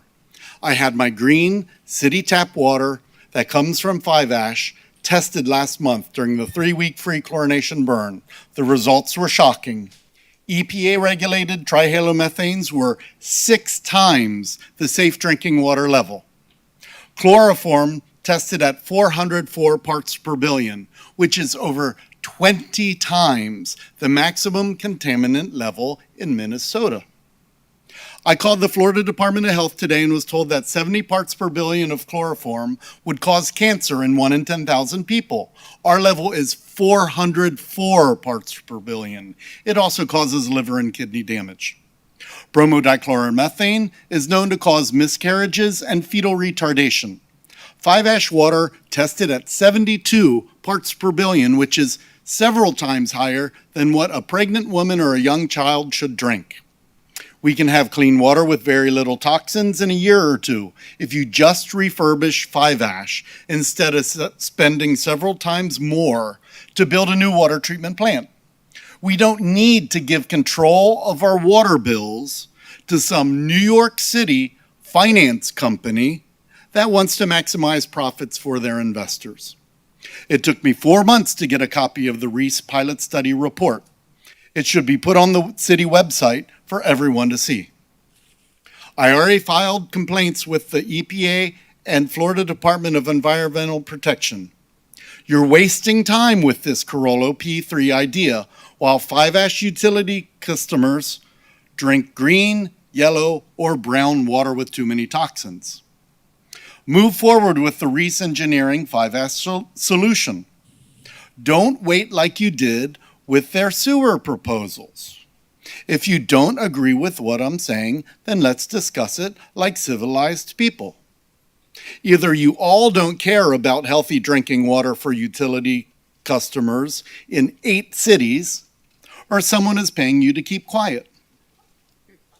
Dean, where do you get your water from at your house? Five Ash? This is not a question and answer period. You just mentioned something about fixing a pipe to your house, and now you have clear water.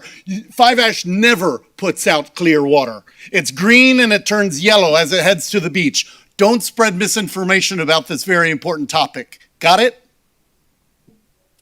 You have 5 more seconds. You won't even tell us where your water comes from. Thank you so much, Mr. You're a coward. Thank you so much.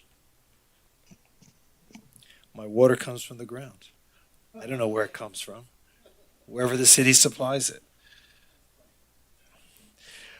Okay, R1, appointment of board and committee members. Mr. Clerk, would you like to read the names? Mayor, Vice Mayor, Commissioners, at your next meeting on November 16th, a couple names brought forward.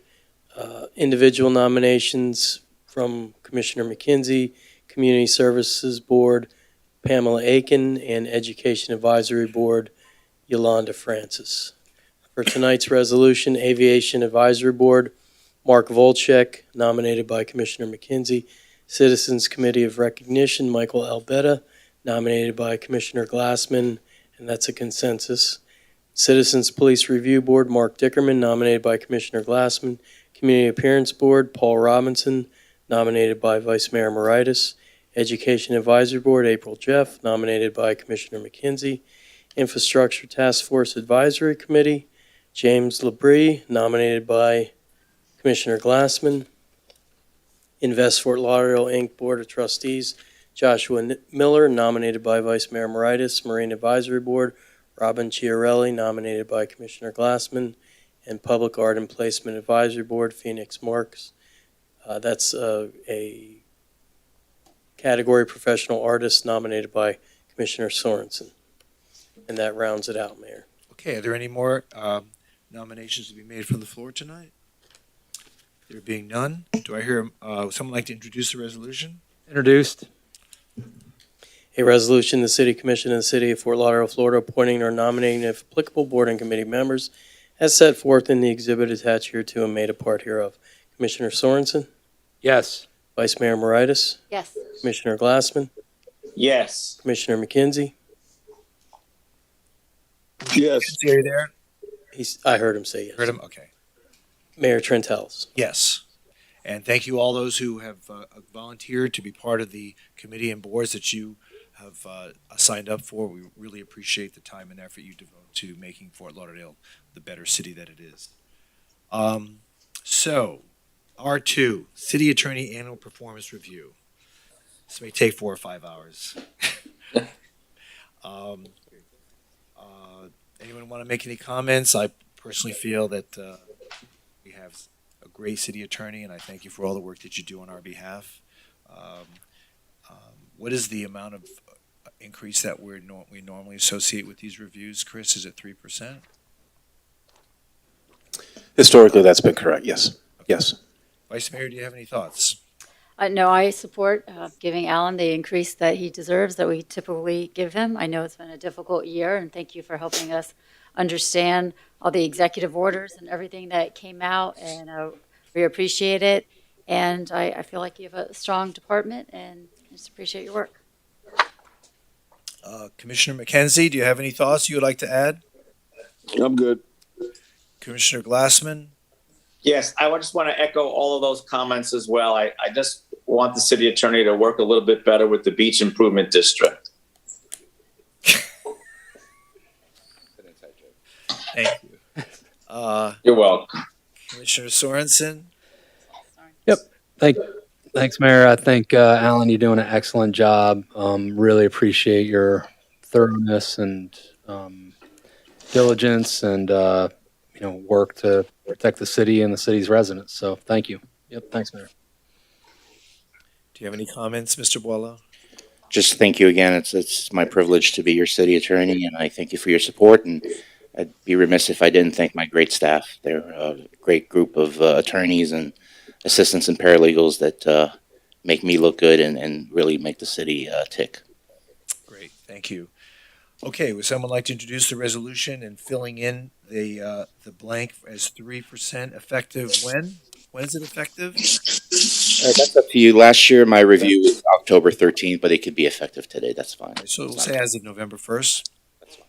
How did Alan? Before we do that, just it doesn't have to be a detailed analysis, but in terms of how you stack up against other city attorneys from a salary standpoint, what's your sense of that?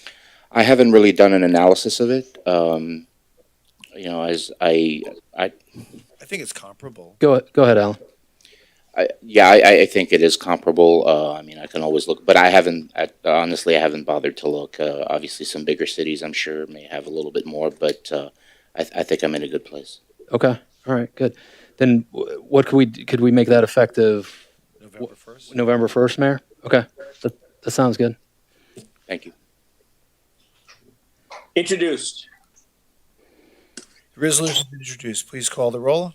A resolution of the City Commission of the City of Fort Lauderdale, Florida, providing for a 3% merit salary increase for City Attorney Alan E. Boileau and providing for an effective date, effective November 1st, that would be.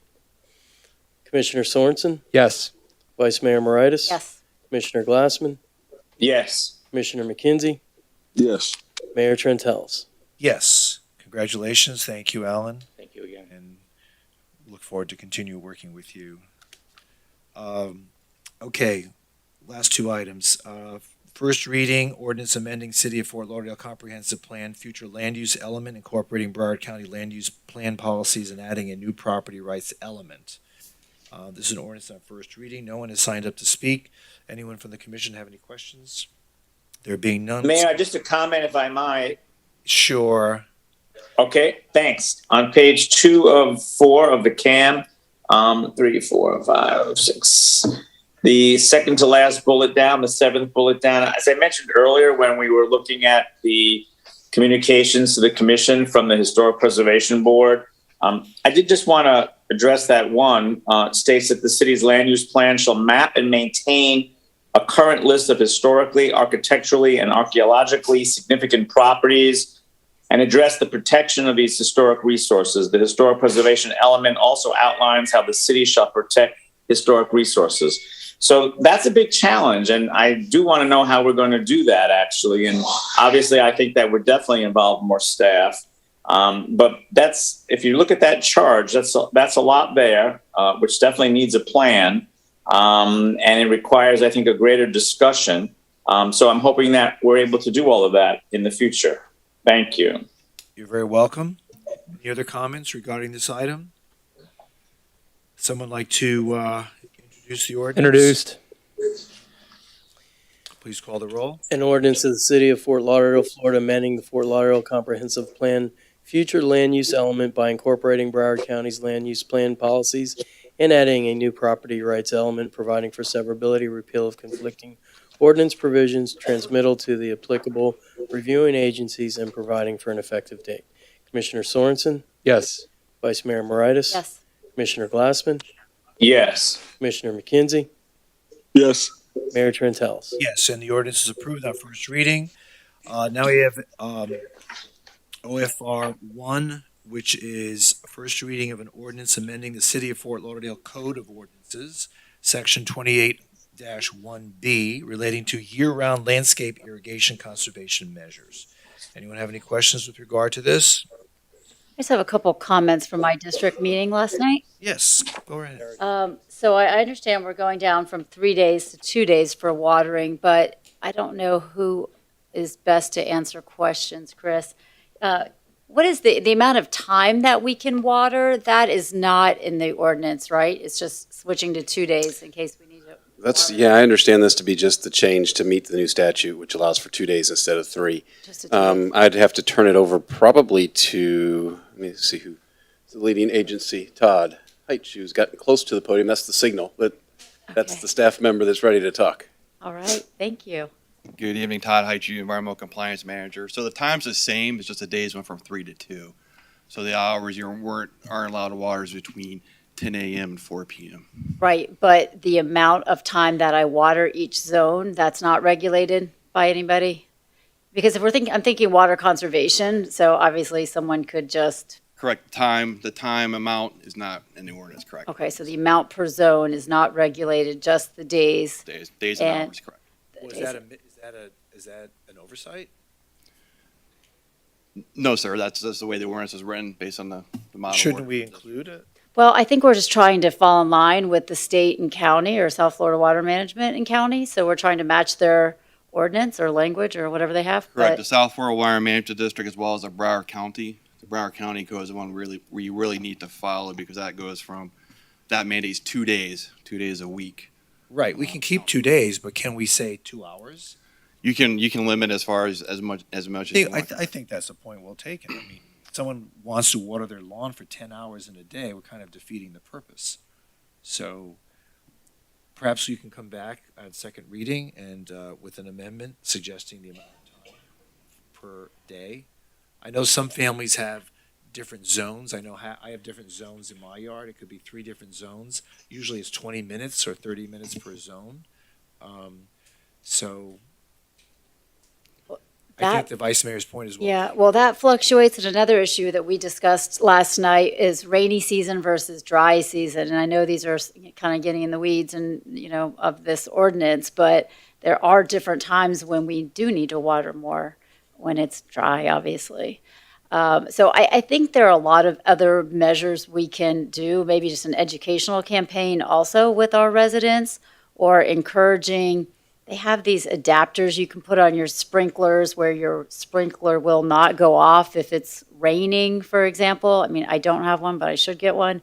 There are other things we can be doing as a city, and I don't know if we encourage that's incentive-based or if just something. I think there's just a whole educational campaign about conservation also, in addition to trying to just clean up our ordinance. That we should focus on. And we even talked about drought-resistant landscaping. And, apparently the county gives away different trees or shrubs or plants. Well, that's a whole other. It's a whole other conversation, but I think we probably can do a little bit more also to try to encourage xeriscape or, drought-resistant landscaping or whatever it is, in addition to trying to sync up. I don't know if this is going to meet our goal. This is my point of trying to conserve water, because if I need to water my grass more, I'll just do it on the 2 days versus the 3. It's just, I don't know if we're going to really get the conservation results we're looking for unless we kind of launch an educational campaign. And I don't know who could take that on or how we could do it, or. We promote water conservation usually around Earth Day events. We promote it at Water Matters Day, which we participate in Broward County. So there is an existing educational campaign of water conservation. The ordinance does require rain sensing sensors. So irrigation system should have sensors on them so they detect rain or soil moisture, they won't turn on. So that is an existing best management practice in the ordinance currently. That's in our ordinance already? We don't all do it? Does everybody else do it? Okay, maybe I need to read the ordinance. The landscaping is one of those ordinance as well, so we always promote for landscaping practices and those type of concepts. So maybe I just need to get better educated and then share the information, because we all were kind of having the same conversation at my district meeting, or maybe like we do the WOW Awards, maybe we highlight some lawns that are really implementing these practices. And I just think we can do a little bit more, maybe get creative as a city to really trying to recognize those who are taking, going above and beyond for our water conservation efforts. We also have a DangerousCape irrigation plan so people can take advantage of. The county will come out and maybe help you just look at your landscaping irrigation to find ways to improve it as well. So that's an option that's out there as well. That the city provides? The county, through the county or local. The county provides that. Okay, so I'll try to research that through my office. And I don't know if anyone ever planted impatiens, but once you get a water bill, you realize what the problem is. And I don't have impatiens anymore. I think it's, I don't know. So, right, we all make changes but. Vice Mayor? Yes. You have no patience. I don't even know what to say. Okay. I think I have a lot of patience with this group.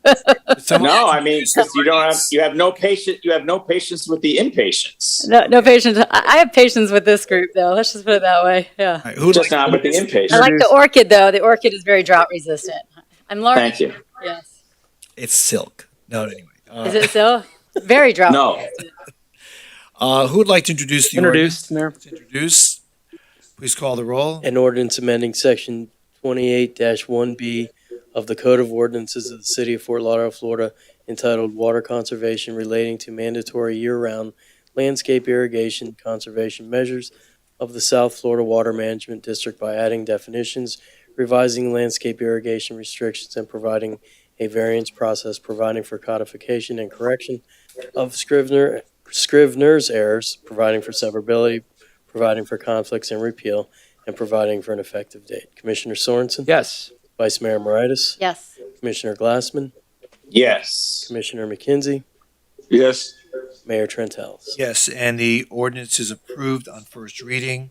So let's move back to M5. This will be the last item on tonight's agenda. I appreciate everyone's patience for waiting. So what this is a motion for discussion. This is City Commission request for review, 808 Southeast 4th Residence at 808 Southeast 4th Street. Now, Vice Mayor Rightus, I believe you're the one that asked for this request for review. So before I ask Commissioner Sorensen to participate in this discussion, since it is in his district, are there any comments you'd like to make with regard to your motivation for pulling this tonight? Sure, thank you, Mayor. And then when I'm done, also, I'm just going to ask maybe Chris if he can explain procedurally exactly what we're doing tonight.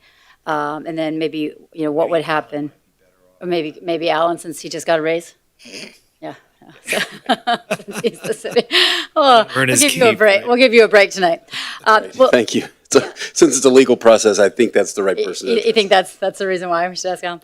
Well, this project was kind of unique to me, and I had some just questions. It's a property, 808 sits in the rack, but it's on the rack line. So the property right next to it, obviously, is a different zone, RM25. So both properties kind of have different rights. I'm just trying to understand them a little bit better to see if we need to possibly go further and set a de novo hearing, or if we're satisfied tonight based on what we hear from staff. And so that's why I just really wanted to kind of once again go over exactly what we're trying to do tonight and what we as a commissioner are trying to make the decision. But some of my questions, I'm comfortable with the setbacks, and if I'm using the right word, I know I always get these wrong with Step back. Setback. There's a step back, that's the distance between the two buildings, and the setback, which is the boundary. Okay, so yes, so the boundary between the two buildings is what I'm more concerned about. Okay. So that's the height of it. It's just, and I think I've had it explained to me a few different times. So maybe by the end of the night, I'm still okay with it. But when I did ask for it to be called up, I did have some questions about it too, and some more concerns. Really, I think this is one of the first times, and I did go over this with Anthony kind of at length, that we've seen a mid-block property that doesn't really have a natural separation between the two buildings. So we're seeing a property, 808, being built right on the lot line, and that makes it obviously a lot closer to the building next to it. But once again, I want the public to understand. I want myself to have the assurance to understand, is this something that can happen?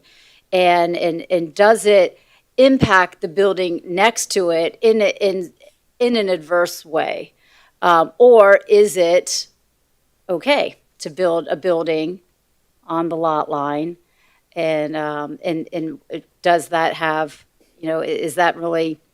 is it okay? Is that not a negative impact? So Yes, Mayor. I'm trying to understand that. So Mr. Boileau sent to all of us this email. It says the City Commission may adopt a motion to set a hearing to review the application. That means to hear the whole application from the start.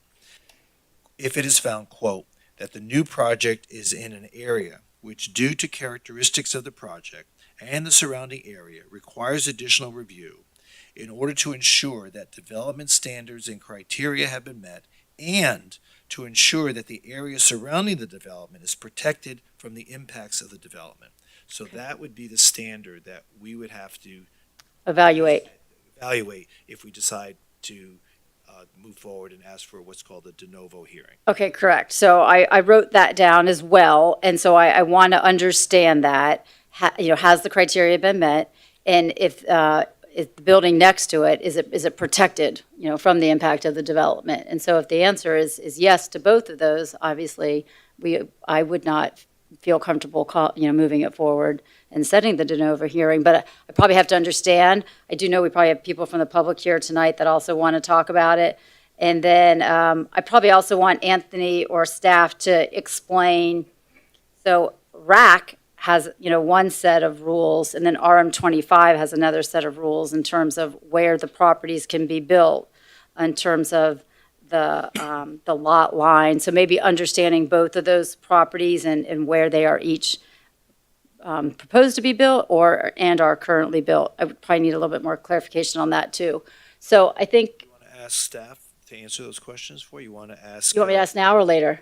Well, I think it's important that everybody know what the rules of the game are. Okay. Before, there's any comments. Do you want me to ask now? Anthony? Do you want to come up and So, explain to the vice mayor some of the answers to her questions? so it's probably really one main question, Anthony, and it's really the lot line that I'm a little bit just concerned about, or just need clarification. So 808, where is it, that building is allowed to be built? Where in terms of the lot line? So good evening, Anthony Fajardo, Director of Sustainable Development.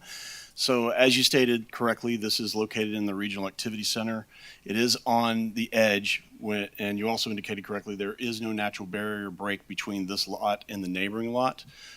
Throughout the RAC, we have rivers, we have right-of-ways that are separating. In this area, you do not. So the Downtown Master Plan promotes development that goes from lot line to lot line. There is language that refers you over to neighborhood compatibility, but the neighborhood compatibility has a section that says, subject to as specified herein, otherwise it does not apply. There's language that talks about the TMU zoning district, which this is located in, that says you may increase the setback, but it's not a requirement.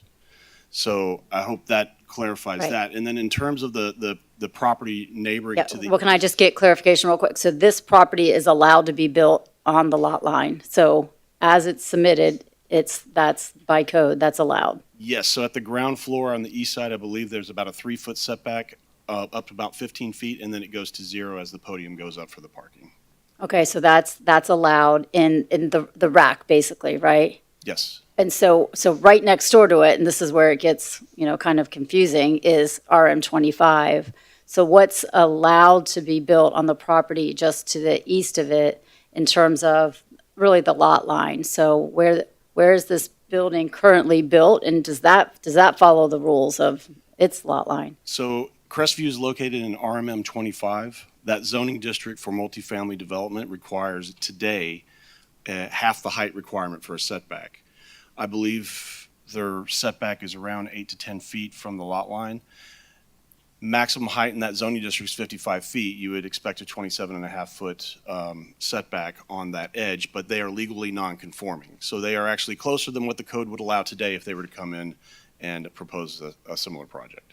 So the building to the east is closer to the lot line, it's legally non-conforming. So it's closer to the lot line than it would be allowed to be built today.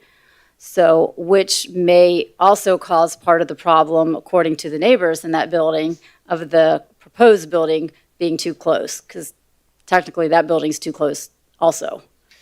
It's one of the nuances of a legal non-conforming lot. They do tend to cause these types of issues as you move forward, and the building was constructed prior to the current regulations.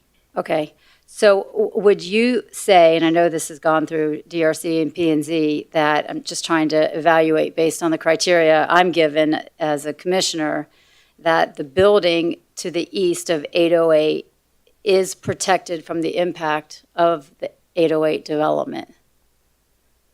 The mitigation they've done, anything they've done, is it protected? Are there other buildings that are built this close and they're protected? Or, let me just go back to my initial question, is this building protected from the impact of 808? So in terms of what the code allows, the applicant has proposed something that does meet it. In terms of other areas of the downtown rack where you talk about proximity of other buildings, the master plan focuses on the towers, not on the podiums. Podiums are often abutting each other. As you correctly pointed out, this is a mid-block parcel. You see a lot of development going on in the downtown that will buy up the entire block, but it is not unheard of that you will have two podiums close together like that, practically touching in some situations. Okay, so the podiums, so you feel, and then according to your professional opinion, 808 is meeting the development standards and the criteria has been met? Yes. Okay. All right, so I just would like to maybe hear from you all also, and then from neighbors, and then we'll continue the conversation. I just thank you. Commissioner Sorensen. Thanks, Mayor. Appreciate it. I think probably a helpful place for me to start before we get into public comment, which Would you like to wait for the public comment? well, I'd like to hear, but I think even before that, I think it might be helpful to hear from the applicant for a moment on a couple things that have been part of the discussion. Okay. So, the applicant, okay. Ms. Toothaker, do you have can you share with us, I'm not sure what are you asking now of the applicant? Yeah, I just have some questions, Mayor. Oh, you want to? Working on this for a long a time, so just Gee. some questions that I think will better help our discussion.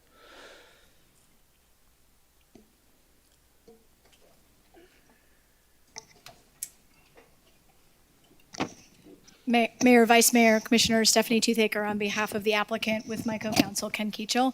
I'm happy to just answer questions. If you do want a presentation, we do have a presentation as well. Yeah, thanks. I don't need a presentation right now, Mayor. No, I just want to ask some questions.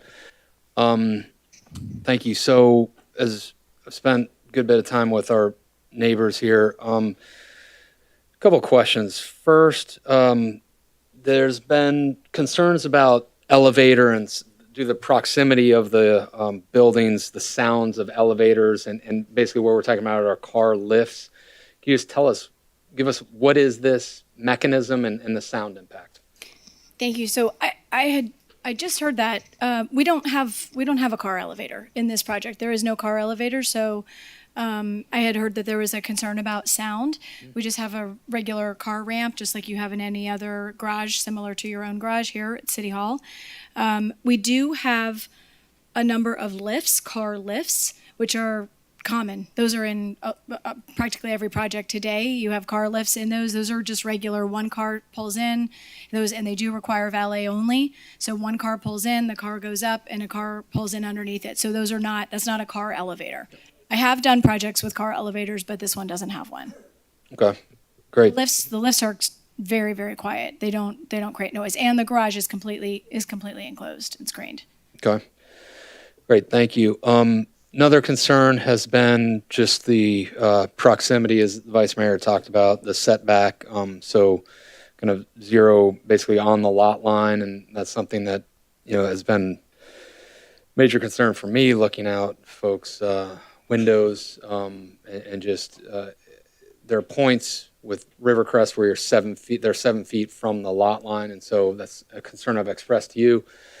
As you look at increasing the possibility of increasing that setback, any possibility there to increase what has basically been on the lot? We did, and thank you for asking.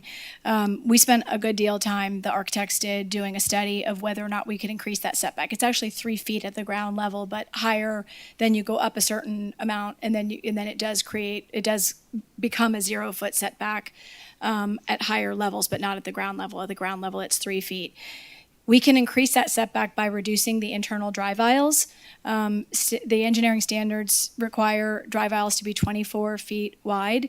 In discussions with staff, we can, through an after-the-fact site plan amendment, we can reduce the size of those drive aisles, which would allow us to add an additional 4 feet. It does change our parking. It doesn't reduce our parking. We would have to add additional lifts to do it. We're more than pleased to do that, but we can increase that ground level setback to 7 feet. Okay, so 7 feet from the property line? From the property line, that's correct. Okay. So you'd still have the setback that Rivercrest has on their side of the property line, and then 7 feet from the property line on the 808 side.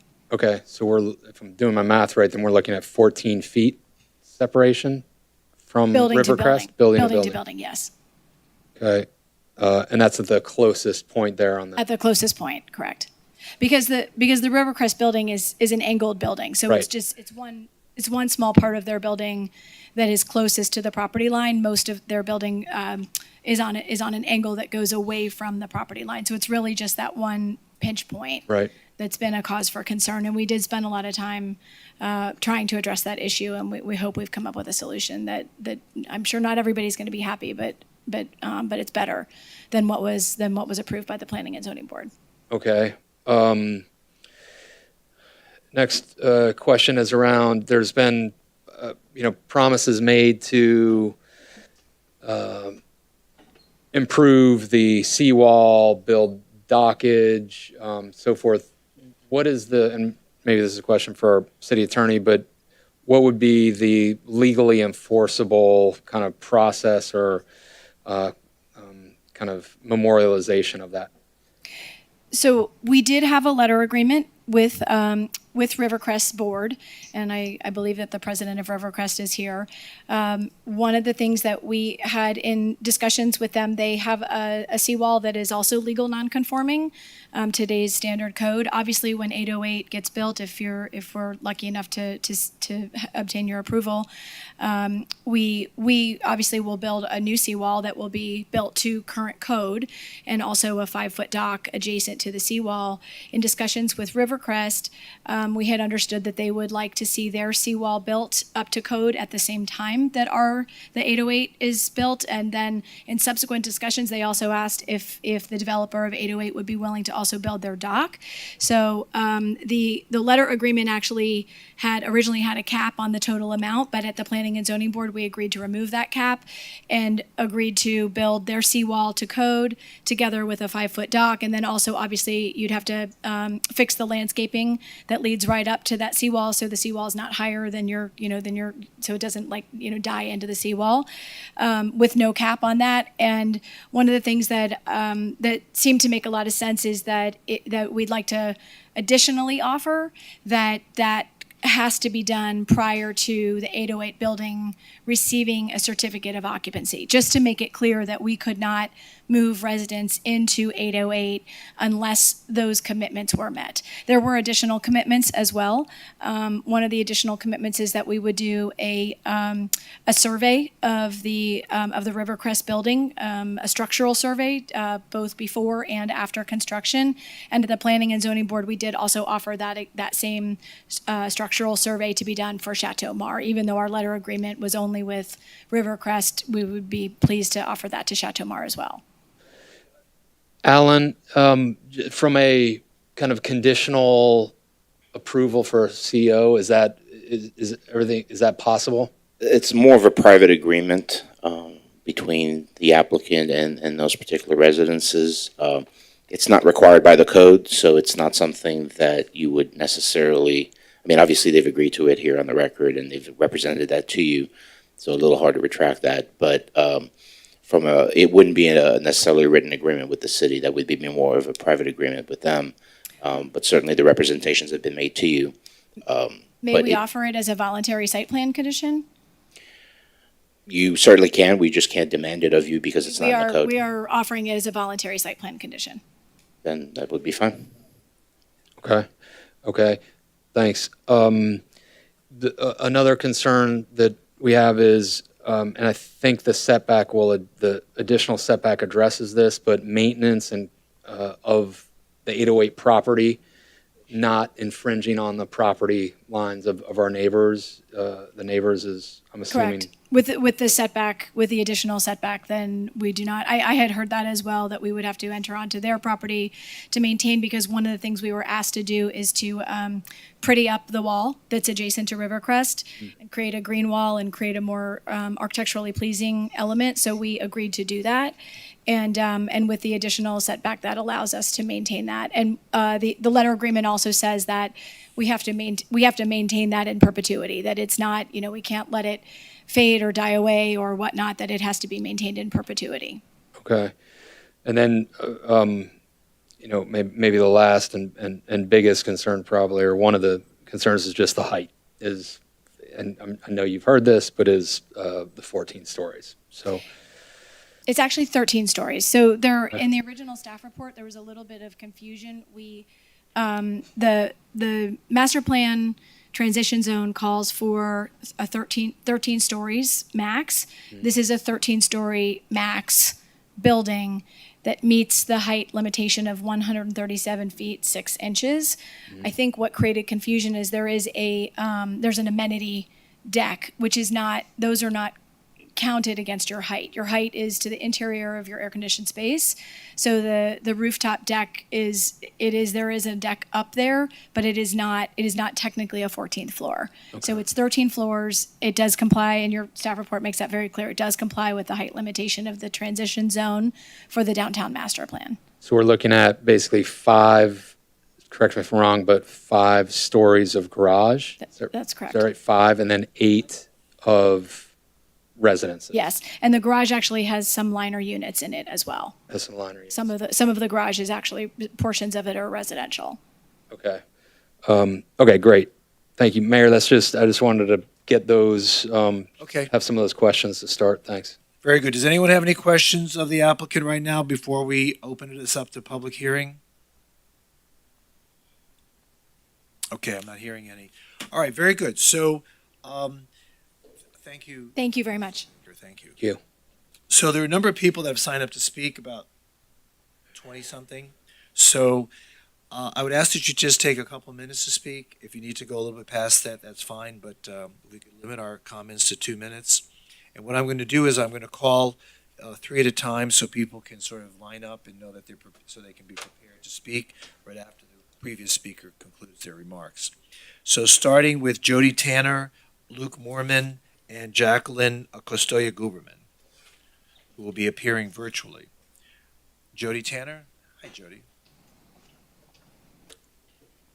Good evening, Honorable Mayor, Vice Mayor, and Commission. Thanks for the opportunity to be here to speak tonight.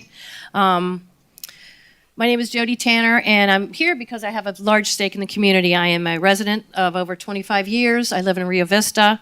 I'm a business owner. I have a business on La Soles Boulevard.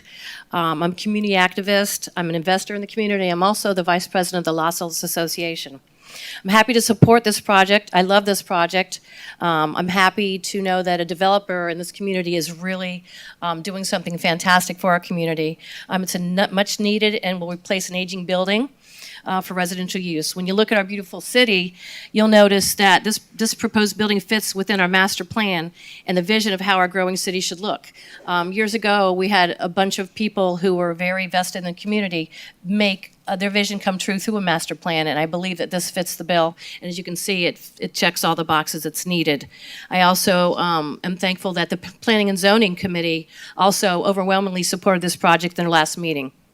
I love the fresh design and architecture and the streetscape design. The project designers have taken input from the community, have made changes for the community, and they've also taken those other comments and input from the last meeting that they had, which was the planning and zoning, which I find very commendable. This is a project that'll bring residents who want to put down roots and have a stake in our community, which I think is fantastic. And this is going to show that it's helpful for our economy and the growth of our city. I think, as a resident, it's important to be aesthetically pleasing. When you're looking across the river, you want to see the beautiful downtown area. I also think it's really important for a business, as a business owner, to have a surrounding that is inviting and fresh to our landscape. It's going to help our merchants and restaurants, and it's going to drive traffic, but it's going to drive a lot of walking traffic, which is so fantastic about this building, which is very appreciated by the business owners, which I've spoken to many of them on Las Olas Boulevard, and most of them are in support of this project. They feel that it's going to bring nice walking traffic to our business, our merchants, our galleries, and so forth on our beautiful Las Olas Boulevard. Great, thank you so much. Okay. Oh, am I done? Yeah. Okay, well, thank you. I appreciate your support. Thank you. Thank you, guys. Luke, followed by Jacqueline Guberman, followed by Jerry Jordan. Good evening. I'm Luke Moorman, the president of La Soles Association. The builder asked us to present to our members. We had an open hearing. We had no negative comments from our members. We presented a letter of support from the association to the planning and zoning. Having been on Las Olas now for 60 years, it's You're not 60. I'm not 60. My great-grandfather started his business on Las Olas 60 years ago. So I've seen a lot of changes. I've seen a lot of people give back to the community, including spending time developing things like guidelines for planning and zoning and districts and all that fun stuff. So there's been a lot that's happened prior to this planning and zoning meeting, not just by the builder and everybody in the community, but everybody gives back in the way that they can. So I appreciate that. Personally, my family does own a single-family resident in Beverly Heights, and we are happy to support the bill. So thank you. Great, thank you so much. Jacqueline, are you on the line? Jacqueline Guberman? Yes, I'm on the line. Hi, good evening. Good evening. Well, give us your thoughts on this. Good evening, everyone. I'm happily here to support the project this evening. I'm born and raised in Fort Lauderdale, and now I do business in Fort Lauderdale every day in the real estate area. And something that I've noticed between my peer group and also in my work is just that there's a lot of professionals starting young families that really have that desire for a work, live, play atmosphere. But as they continue to, not just be young, single professionals who maybe prefer the direct Las Olas access, they want to be in something that still maintains that, but has a neighborhood feel. And this type of project is exciting to me because it's really a nexus on behalf of both of those. And I think it tastefully respects and lives up to the master plan. I certainly respect the concern around the change, but I think when considering moving ahead, we also need to look ahead at the needs of the city's neighborhoods in the future and the residents down the road as well. Thank you for your time, and I'm happy to support the project. Great, thank you so much. Jerry Jordan, followed by Ellen Bogdanoff, followed by Leanne Duzer. Good evening, Mayor, Vice Mayor, Commissioners. My name's Jerry Jordan. I've lived in the area for 40 plus years, and I've been an activist in the area. I was a Coley-Hammock Homeowner Association president twice. And what we've done over the years, we could see it being developed. What we've done over the years is try to have some management of the growth of this area. It is a unique, low-rise residential area for the most part. Even the condominiums are next door to you. One is 5 stories and one's 7. This thing, we're just starting to push the limits beyond what's going to be aesthetically pleasing, we believe. I mean, we argued against big parking garage at the church. We argued against a big condominium at Las Olas and 15th Avenue because we try to keep things a little bit smaller. And the other thing that really kind of concerns a lot of us is the slippery slope. If something this big at 13 stories gets put in between a 5 and a 7 story, there's other properties down on Las Olas area, like the old Las Olas Hospital. That's a vacant lot now, and something's going to happen to it soon. We're all for growth and all that. I've been a general contractor since 1979. Build something, but not something this big, and it's going to be rolling all the way down Las Olas Boulevard to into Coley-Hammock, Beverly Heights, and that's what we're concerned also. And the traffic, emergency vehicles, all those things are getting us kind of concerned. So I think there's room to build it, but please maybe consider a little bit less. And I also might ask one more thing. You guys, when you ran for election, and lady, when you ran for election, some of you promised us that you're going to kind of manage growth. You're at the limit of this place, and I'm just really confused how you're managing growth. Thank you very much. Thank you so much, Jerry. Ellen Bogdanoff, followed by Leanne, followed by Kathy Haynes. Good evening. Thank you, Mayor and Commissioners, and perhaps maybe I could get a little bit more time. I'm representing some clients. Yeah, sure. here. Go ahead. We're requesting a de novo review simply because we believe that the planning and zoning. Speak into the microphone better. Speak into the microphone. I'm sorry, consider an important factor, and that is neighborhood compatibility. There were a number of comments made at the Planning and Zoning Board meeting that were disheartening.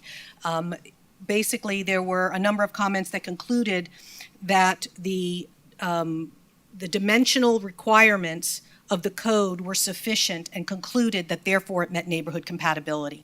When you look at the code and you talk about neighborhood compatibility, there are a number of things that you have to consider, which you all did when you rejected the Aviva project in Rio Vista, where it was 22 stories and you brought it down, I believe, to 7 or 8 stories. Keep in mind that this is in the Coley-Hammock neighborhood, and the Coley-Hammock neighborhood master plan, although it is not legally binding, is persuasive. And there's a section that specifically under the aesthetics section of the neighborhood master plan that they want to do everything in their power to preserve the historic nature of Coley-Hammock.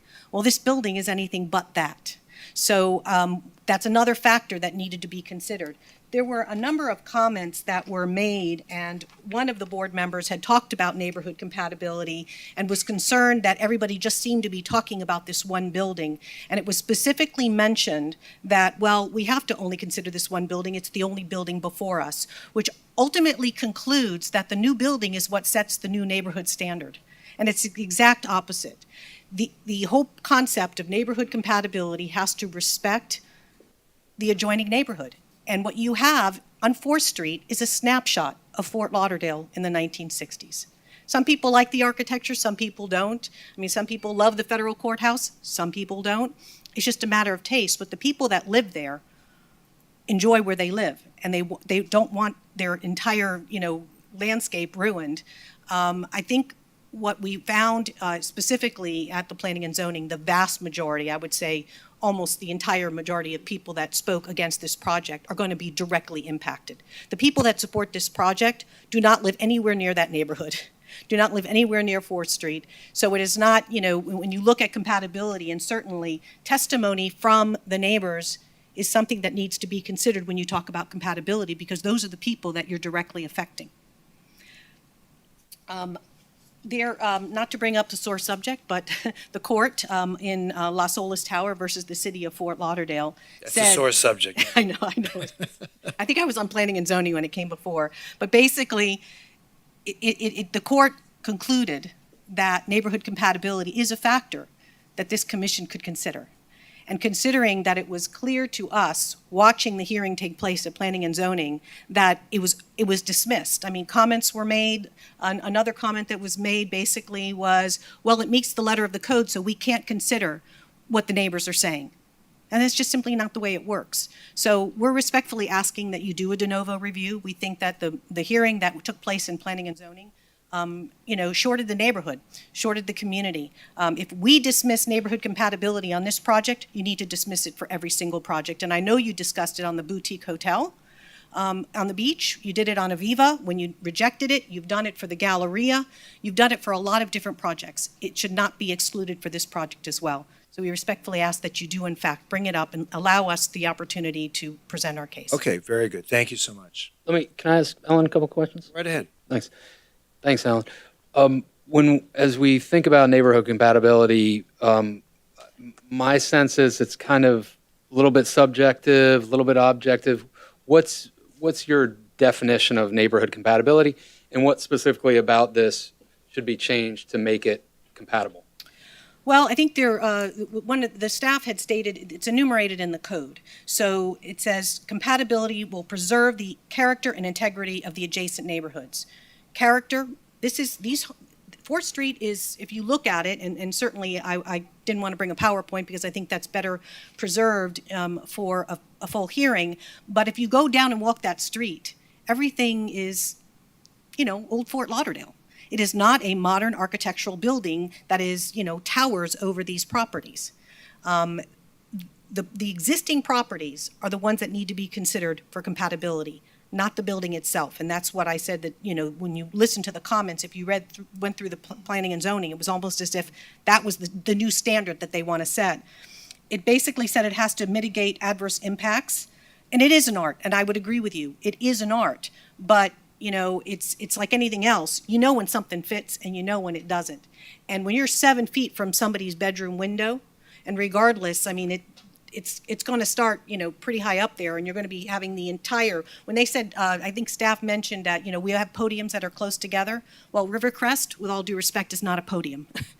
It is a residential community that on the first floor, you actually have apartments, and you have a number of these people that are going to be looking at the side of a building. I don't care if it's green, and I don't care if it's white. They're going to be looking at a side of a building.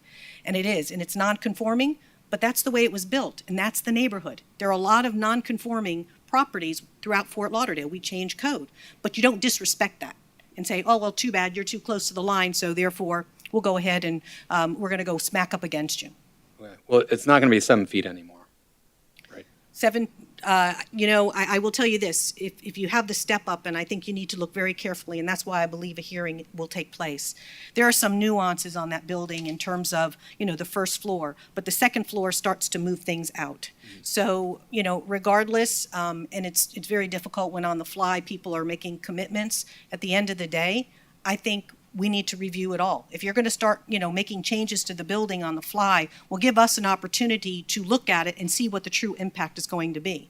Because right now, I can tell you, I don't know what it's going to be. And I don't know if that 4 feet, because they're going to move something, is going to matter. We have to look at where it steps. Okay, how many stories should it be to be compatible?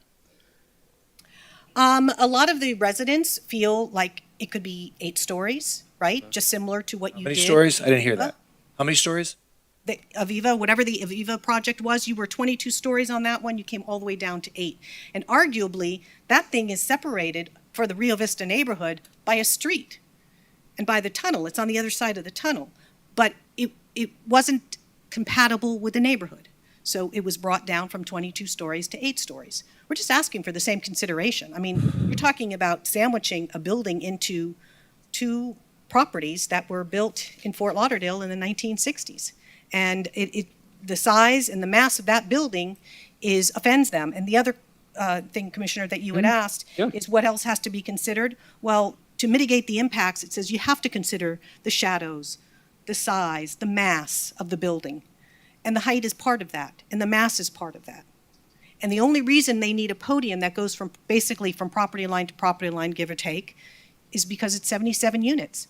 The Rivercrest has 25 units on a frontage of 280 feet. The Chateau Mars is about 200 feet of riverfront and has 34 units. This is 100 feet of riverfront, which is basically a lot of the homes in Rio Vista and on Las Olas, 100 feet of waterfront, 77 units. Put that in perspective when you talk about compatibility. The building is out of place. I just, it is somewhat of an art, but I think that one's pretty obvious. Okay. I'm being told that this wasn't in the Coley Hammock master plan. Are you sure it is? Everything that I read, and the staff said it was part of the Coley Hammock neighborhood. This is in Coley Hammock? They consider it part of Coley Hammock. Okay. So the Coley Hammock master plan, actually the Coley Hammock neighborhood master plan was presented at the mobility, when you guys were talking about Las Olas mobility, it was actually presented by the president of Coley Hammock as evidence as to what they were looking for and what they wanted to preserve. And under the aesthetics, it's very clear that Coley Hammock, under all circumstances, wants to preserve the historic nature of Coley Hammock. It's a beautiful little community. It's unique. Sure. Did Coley Hammock Civic take a vote on this, or?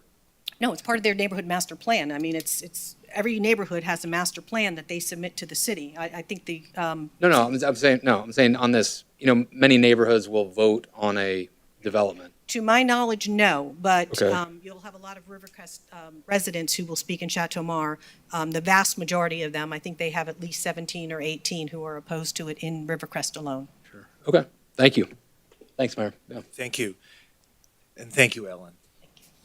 Leanne, followed by Kathy Haynes, followed by Marcia Sepelowitz.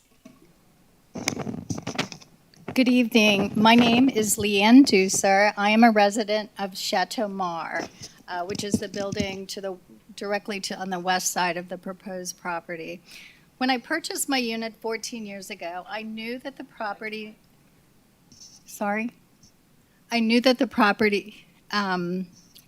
would eventually be redeveloped, but never in my wildest dreams would I ever have imagined what is being proposed. I'm certainly not against new developments. I've sold real estate here for many years, but I have never seen anything that is this grossly incongruent with a neighborhood. This proposed building forgoes any aspect of transition and neighborhood compatibility in so many ways. Physically alone, it will stick out like a sore thumb. Southeast 4th Street is a street of single-family homes and low rises. It is a quiet street. We all know each other and look out for each other. I don't know everyone's name, but if they have a dog, I know their dog's name. We take pride in the fact that many locals, visitors, people hopping off the water taxi enjoy walking down our street. It's quaint. with a tree-lined sidewalk. There's always a nice breeze, sunshine, and between the properties, because they're not built on every square inch, residents and tourists can catch a glimpse of the boats and mega yachts on the new river. This towering monstrosity does not fit into the neighborhood at all. Why would you approve such a building that would completely change the dynamics of our neighborhood? I wonder also, since the developer's cramming as many units as possible on a small piece of property and butting a towering building up to the property lines, overpowering the neighboring buildings, did he do his due diligence to familiarize himself with the neighborhood? If he had, he surely would have proposed a compatible project that we would have all welcomed. As I see it, he's taking advantage of us, the residents, and you, the leaders of our community. And in closing, I just want to say one more thing. I do take offense with Ms. Toothaker's prior public statements implying that our buildings are old, therefore one would assume they would be redeveloped. Let me just say, Chateau Mart is not going anywhere in my lifetime. It's a gem and cannot be duplicated. Thank you. Thank you. You are going to paint it though, right? Yes. Okay. Okay. Kathy Haynes, followed by Marcia, followed by Midge Clark. Good evening. Good evening. I'm Kathy Haynes. I'm a 21-year resident of Rivercrest.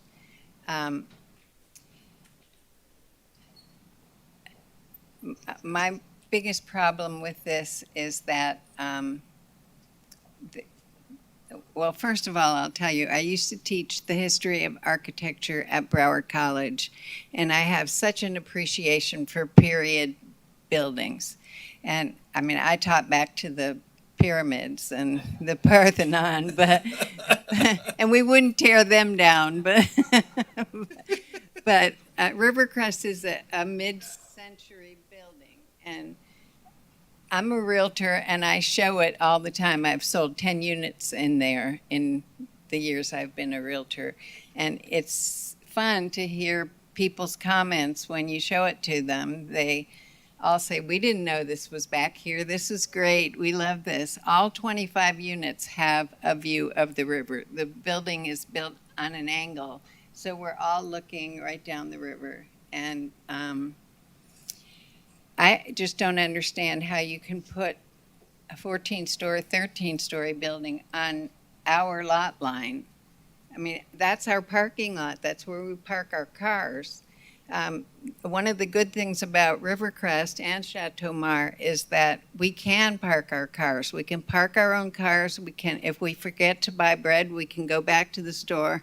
And that's one of the things that people buy in there for. They don't have to deal with valet parking and lifts and having someone get your car out.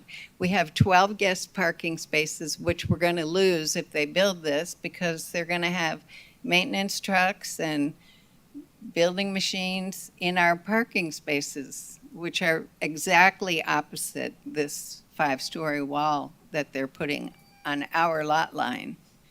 I don't know how that's even possible. All right. Well, thank you so much for coming tonight. Sorry, Kathy, let me just understand that. Your parking spaces are on your property, Yes. and they're going to take over those parking spots? Well, if you build on our lot line, the immediate east side of that 5-story wall are 6 parallel parking spaces. So it's definitely going to affect our quality of life when they're using our parking spaces to maintain that wall. Okay, is that the case, applicant? Okay. How do you build a 5-story wall? You only build from the inside? Okay. Yeah, if this happens, there should be zero impact to your property in terms of they're using your property or setting foot on your property for parking or anything. Okay. I mean, Alan, am I off on that, or is it? No, if it's on their property, there won't be any encroachment. Sorry, say it again, Alan. If if the parking spaces are on their property, there's no encroachment from the Right. property next door, so. Okay. Okay. Okay, I just wanted to make sure that, yeah. Okay. Thanks, Kathy. Yeah. Thanks. Thanks. Yeah. Thank you so much. Marcia, followed by Midge Clark, followed by Martha Cranmer. Good evening, everybody. My husband and I live in Chateaumar, and he has a curriculum vitae of more than 1,000 structural projects done, from buildings to shipyards, churches, you name it. All his life, he worked in structural projects, and he's been invited to give opinion about structural problems in many, many buildings. We lived in Brazil for all the time, from Rio de Janeiro.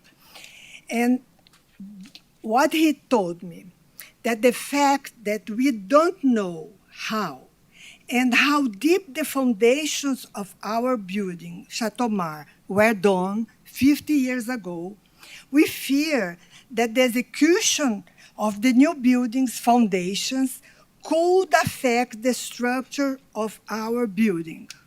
We don't know what happened 50 years ago, how deep and how we cannot find out. Of course, the catastrophe of surf sites come to my mind every single day, and I'm really frightened because I trust in my husband's opinion that where he made his living all these years. Thank you. Thank you so Thank much, you. ma'am. Chris, how do you kind of address that? Because I think it's a valid concern is, will the building, if this happens, would this building possibly impact the foundational integrity of adjoining properties?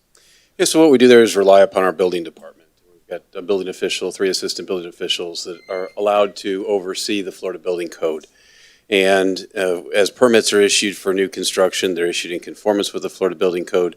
There's things that the building department has required in other construction projects, vibration monitors, et cetera, to make sure that there's no damage or anything to anything that's adjacent or in the near area. But Mr. Travers and his group are the ones that are responsible for making sure that the Florida Building Code is adhered to, and if it is, there will be no impact to adjoining buildings.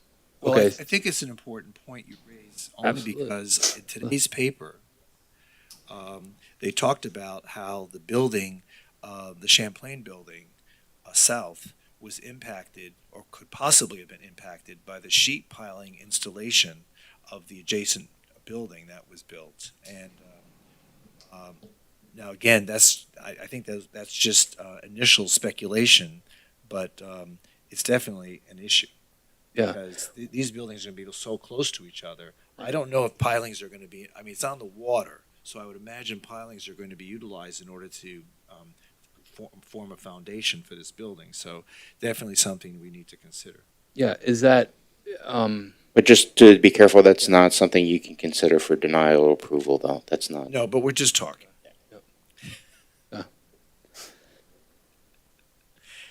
Midge. Thanks. Good evening. Followed by Martha Cranmer, followed by Robert Sogstad. Excuse me. Good evening. Hi, Midge.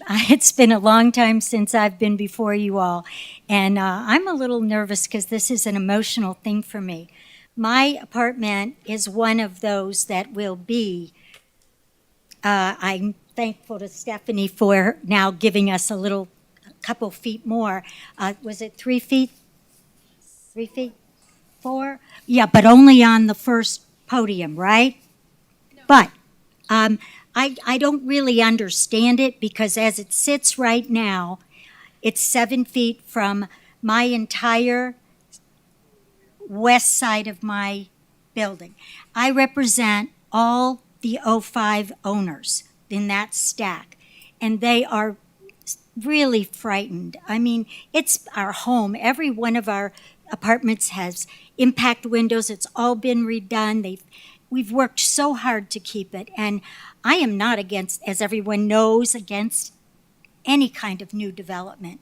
But I have never had, I've never had a developer not want to work with the immediate neighbors. And it has not happened. I understand that they've talked to a couple of people, but the majority of people in our building, the majority of people in Chateau Mar are totally against this as it sits. Now, I'm not so upset about the height as I am about the mass, the absolute pedestal mass, where I feel that it's not, I got 24 seconds. I feel like that is just a little bit too much. And all I can say is that this, I'll read it because I'm getting nervous. I just love our quaint neighborhood. It consists of mid-rise, mid-century architecture. And if it can happen in our place, it can happen in every one of your districts. And I just ask you to think about the people that are living there, not people that may come and move in or people that might move down here. So thank you very much for your time. Thank you, Midge. Martha Cranmer, followed by Robert Sogstad, followed by Mike Hartnett. Hi, thank you so much for taking the time to listen to us. Mary earlier spoke very eloquently about trying to make sure that it's the right project in the right place. And it's so clear to me that this may be the right project for Fort Lauderdale, but it's the wrong place. It's not at all in keeping with the feel and the scale and historic structures around it. And I really believe so strongly that money should not always trump quality of life. And I urge you to please consider either sending this back to the drawing board or maybe find another location that would be more suitable for a development like this. Thank you so much. You're very welcome. Thank you for being here tonight. Robert, followed by Mike, followed by James Ficciolo. Can I defer and have Mr. Hartnett, the president of our, so I'm a board member, talk before me? Is that okay? Just switch places? What's his name? Mike? Yeah, sure, he can come. Okay. Mike Hartnett? Yeah, please. Good evening. Yeah, I'd like to speak after Robert. Thank you.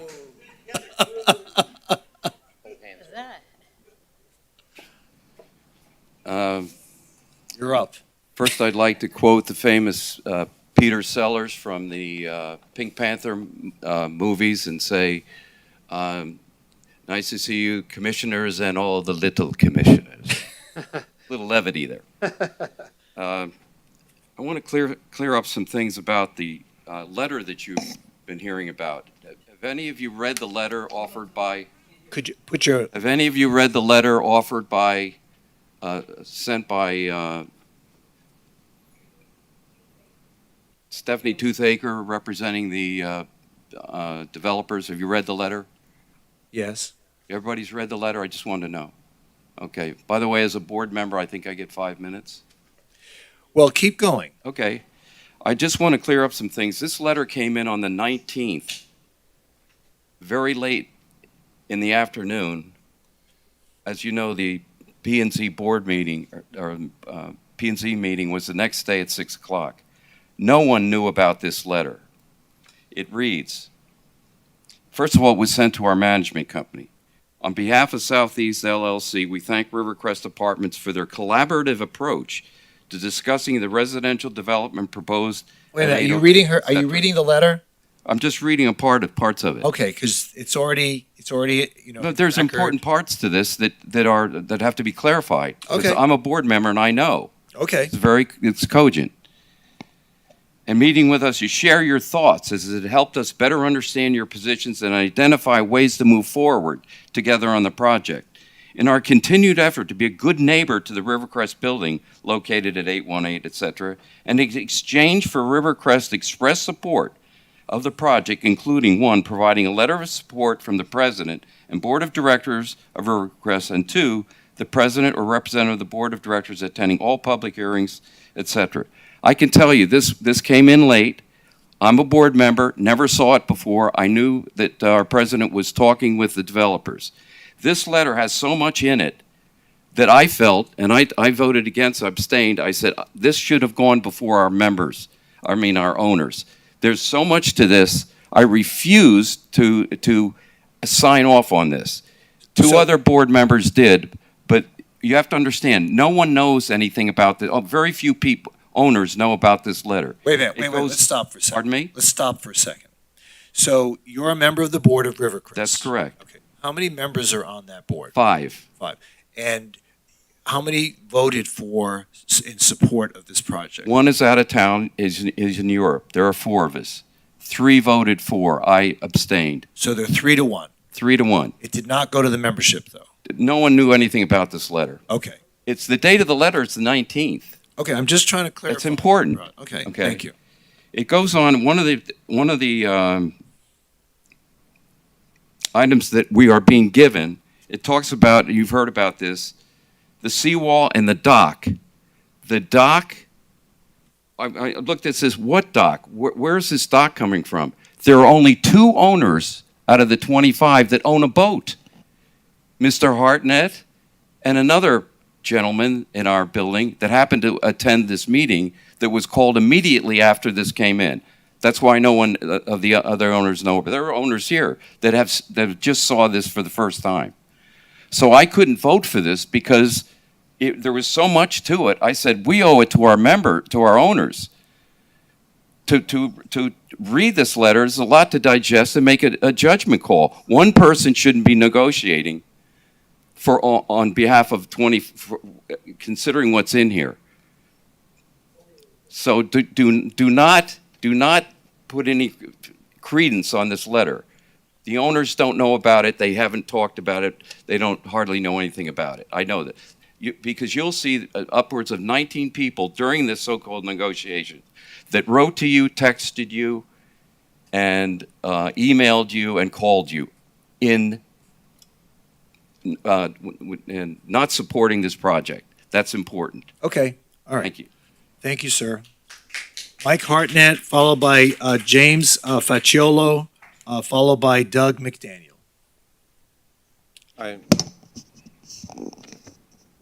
Mr. Hartnett? Hi, I'm the elected president of the board. The deal that we made with the developer was a process that took many weeks, and there was a lot of time spent with the architects. There was a lot of time spent with the attorney. As soon as we came to an agreement, which was the 19th, which was what he was talking about, as the president, I reached out to our attorney. I asked him, are we within our rights as a board to represent the community? And he said, yes, that's what your job is. You have a fiduciary responsibility to protect the building association, and that's what I moved forward to do. So this project has been ongoing for almost 2 years. It started off with a 300-page document, which I reviewed very carefully. I spent a lot of time working on this project. It went from a 30-page staff report to a 6-page staff report. I've talked to the staff from the planning and zoning about this. I was very upset about the setback for the parking podium. I didn't understand, like a lot of people have mentioned, that, how could you allow somebody to build on that edge? And it was made clear to me that that does fall within the RAC zoning, and that's what the planning and zoning, people had planned years ago for that property. So all I could do was think of anything and everything that I could associate with the building that they were about to build that would affect us. So I went down very finely. I said, well, what hits our lot line? I said, that one wall is the closest wall to our building, which is just a white wall. I said, can you do anything? Can you move it back? We looked at the drawings. Apparently, the code requires a certain amount of radius for the parking spots. So we went back and forth, and they said, we can't unless the city of Fort Lauderdale allows us to shorten up the parking spots. Now, I'm super happy to understand the new proposal that they're going to set it back 7 feet, which was brand new. Again, nobody knew about that within the last 48 hours. So everything that's happening has been happening positively from day one, in my impression. I believe that we've cut the best fiduciary deal that we could possibly cut with them. I just wanted to say one more thing about the seawall. The seawall itself is the most tangible thing to the project that they would have to touch that touches our project. And that made me the most nervous because at any given time, we would have the responsibility as all the owners to rebuild that entire seawall. If for some reason they got too close to it, the city of Fort Lauderdale could come in and say, look, you got to bring your seawall up to match theirs. Well, that's over $100,000, maybe $200,000. So I immediately approached them and said, look, here's our biggest problem. First, you're close to us. We understand that. Can you move it back? No, we can't. Here's why. And then we started talking about the seawall. They said, look, we could help you with that. We can rebuild your seawall. And I said, well, what about the dock? Because your property has the dock and the seawall. Why not just bring the whole thing around so that it looks uniform and it dresses up our property? It is not about boating like these people think it is. It is about having an extra 5 feet over the wall into the water to enjoy our property on the front of our property. There's nothing that we talked about that had anything to do with boating or actual dockage or anything of those sorts. It is simply the structure that we are interested in, which they graciously have proposed in that agreement that we've signed, approved by our attorney. Mike, how many residents are in Rivercrest? There's 25. 25? So the gentleman before you suggested that 19 people in your building were not in favor of it. Do you know anything about that? I've heard the number several times, but all the people that I've spoken to, not all 19, are for the property. They're for the development. The people that are here obviously have changed their mind, some of them, but the reality is that all of this came on dates that are like tonight, where you have to be there, and this is the date. Well, now all of a sudden there's new information that people are considering, and in my favor, we found out some new information today that's even better than I thought. So they're going to be able to push that parking line back so that it's not on our lot line, which I think is a great thing for us. Okay, thank you. Yes, Mike, go ahead. What's the current condition of your seawall? It's what they call a coral boulder seawall, where it just sits on top of each other and it's held together by the cap, the concrete cap. Okay. And the seawall itself is not in great shape. It's in need of repair already. It's starting to crack more than it's ever have. We've got rebar that's coming up in some of the areas that shows rust, which is deteriorating on the cap. It's not in great shape. Okay. Chris, remind me of the city standard for seawall and improvements. I think if it's regularly being breached, for example, you have to correct it. Correct. That's the main factor in a seawall, is the fact that it's really more the standard of if water enters your property and leaves your property and goes to an adjacent property, okay, that there's an issue there. We obviously have a new standard for seawalls that are reconstructed. So anything that's removed and reconstructed has to be reconstructed to the new standard. But that ordinance specifically focuses on water that would enter your property and then dispose onto other people's properties. Okay. So, like with this property, for example, I don't know if you know if water is entering and then leaving onto other properties. Do you have any sense of that? If it's coral rock, you may end up with water going through it. They would know better the condition of the seawall. I don't know. Okay. And if a seawall is deteriorating, that in and of itself is not necessarily does not necessarily require improvement. Is that right? Well, obviously, it can deteriorate to the point that it fails. And we even have city seawalls that do that. The Merle Fogg seawall is one example there on Los Olas Boulevard near Idlewild. And you all approved funding to repair that seawall earlier tonight. Yep. So, we even have to maintain and put money towards our seawall. So yes, as they deteriorate, they will fail. Yep. And as they fail, or hopefully before they fail, they need to be replaced. Okay. And if they fail, then we as a city are able to require repair, And improvement? the failure comes in the form of water The transfer. water. Correct. Okay. Okay. Thanks. Thank you. That's nice. All right, great, thank you. James, followed by Doug McDaniel, followed by Lauren Einhorn, who is appearing virtually. James? Good evening, Your Honor, fellow commissioners. I represent Antonio Capelli, Jimmy Facciolo, on behalf of Antonio Capelli. He owns 2 units in the Chateau Mar, and I would bring up, first of all the standard objections that you encounter probably in any new project. The entire east wall of the Cafe Mar will be blocked by this new unit, or this new building. And you'll have the usual dust intrusion. You'll have parking issues, obviously. There's never been a traffic study, I think, on that little street. It's a 2-lane street, 4th Street, and we have several festivals down on Las Olas, and all the vehicles in Fort Lauderdale, all the vehicles that head to Las Olas for these festivals, all use that street. It'll be a gridlock. I think there has to be a traffic study before we even go any further. Not only that, we have disabled people in the Chateau Mar. We have older people that have breathing impediments, and the dust from the construction will be disastrous for some of them. We'll have a complete loss of light on the east side of that building, of the Chateau Mar. Now, of course, that will precipitate a loss or a devaluation in the property. So they'll all lose money in their property values. Now, the question, or the structural issue that was brought up by Marcia and her husband, as she said, was a structural engineer. This is going to follow the same path that the Champlain Towers versus the 87 project 87 Park project encountered. And now there's evidence, it's in litigation.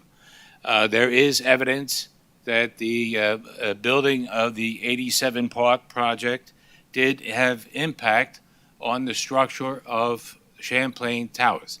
It's not conclusive at this time. It's being litigated, and the vibration levels or whatever exceeded 0.5, which is above the standard of the U.S. Bureau of Mines, and it's above the standard of the Federal Transit Administration, as far as saying that if it exceeds that standard, which it will have to. Well, the thing is, we were just advised by our counsel that we're not allowed to consider that in part of our deliberations. You have people's lives at stake, Your Honor. Right, With but all let's due move respect. past that, if you could. All right. Your 2 minutes is actually up now. Do you have any? Would you like to wrap up your comment? Well, Your Honor, I would just recommend that perhaps, before we go further, that we do have a study done by a traffic study on that street. And we also have a study by a gentleman like Eduardo Cosell, who specializes in soil dynamics, which, of course, the city attorney said we can't consider, and also have some kind of geotechnical engineer examine the possible consequences of construction next to this building that was built or finished in 1967. How I remember that is I was in Haight-Ashbury at the high school. So, you still have your ponytail. Summer of Love. Yes. Tell us some stories. Said, afterwards, Your Honor, I'll be more than Let's happy. hear some stories. Okay, let's move on. And, Thank you then so I'll get much. to my stand-up routine. Okay. I don't want to do that. All right. Thank you so much, sir. Thank you for you. being here tonight. Doug McDaniel, followed by Lauren Einhorn, followed by Steve Cravens. Doug? By the way, I am the vice president of the board on Chateau Mar, and I could have a few more minutes. I'd really appreciate it. Just start. We'll see how Okay, long it absolutely. takes. Go ahead. So first of all, I am Captain Douglas McDaniel, and I was born in Florida 71 years ago. And first of all, I'd like to thank you, Ben Sorensen, for taking the time out from your very busy schedule to come by and yesterday and address our concerns. As you can see, there's certain things that you're not going to see on a plan that you have to witness in person. Now, the developer is going strictly by the legal definition of transitory height. They're saying, well, we're within code being 137 foot. Chateau Mar, we're 7 stories. Rivercrest, 5 stories. Now, maybe legally, they can consider it a transition in height, but certainly not for us neighbors. I have been I've been a resident of Fort Lauderdale since 1970, a registered voter since then. And 7 years ago, I purchased my beautiful unit, Chateau Mar. Never in my wildest dreams would I ever imagine such a project being shoehorned between my building and my wonderful neighbors at Rivercrest. Take for a moment and imagine yourself standing by the Stranahan House. Now turn around and look at the west tower of the Riverside Hotel. Begin counting up stories. You're going to get up to 12 stories. You're going to add up another third story above that. You're craning your neck like this. This is exactly how our necks will be craned looking over the top of the proposed 808. Now, the first 5 stories will be a blank wall. All I know, they're going to put some architectural elements, but the bottom line is both us and Rivercrest will have blank walls that we're looking at. That will certainly degrade our quality of life. In addition, the developer's own shadow studies show that Chateau Mar would be in the shade of 808 until approximately 1 in the afternoon. This includes our pool. Who wants to lay next to a pool in the shadow of a building? Now, conversely, Rivercrest to the east, they're going to be in the shade until their shade the rest of the day. Includes the pool. Includes our quality of life. These are the things that can not be measured in feet, but this is what we're talking about. We're talking about a transition in zone. Now, it was asked earlier, well, what would be reasonable? We understand something has to go in there. We've accepted that. And I actually, former Mayor Jim Noggle called me the day before, and he said, we need to, and Jerry Jordan brought this also, we need to come up with some solution to work with the developer. And the solution that Jim Noggle came up with, the height, and also Jerry Jordan and some others, we said, what about 8 stories? The bottom line is, and the developer brought up the point, well, how can that affect the line of sight? No, we're talking about the shadow zone. We only asked the same consideration that the hotel, that the beach on the beaches on Fort Lauderdale, they have now as a requirement for the step back. This is what we're talking about, the shadow zone. We're talking about quality of life. Now, additionally, I know I'm wrapping up. It's getting late. Let's see if you can wrap up your comments. Yeah. Can I have a few more seconds, please? Yeah, sure. Okay, sure.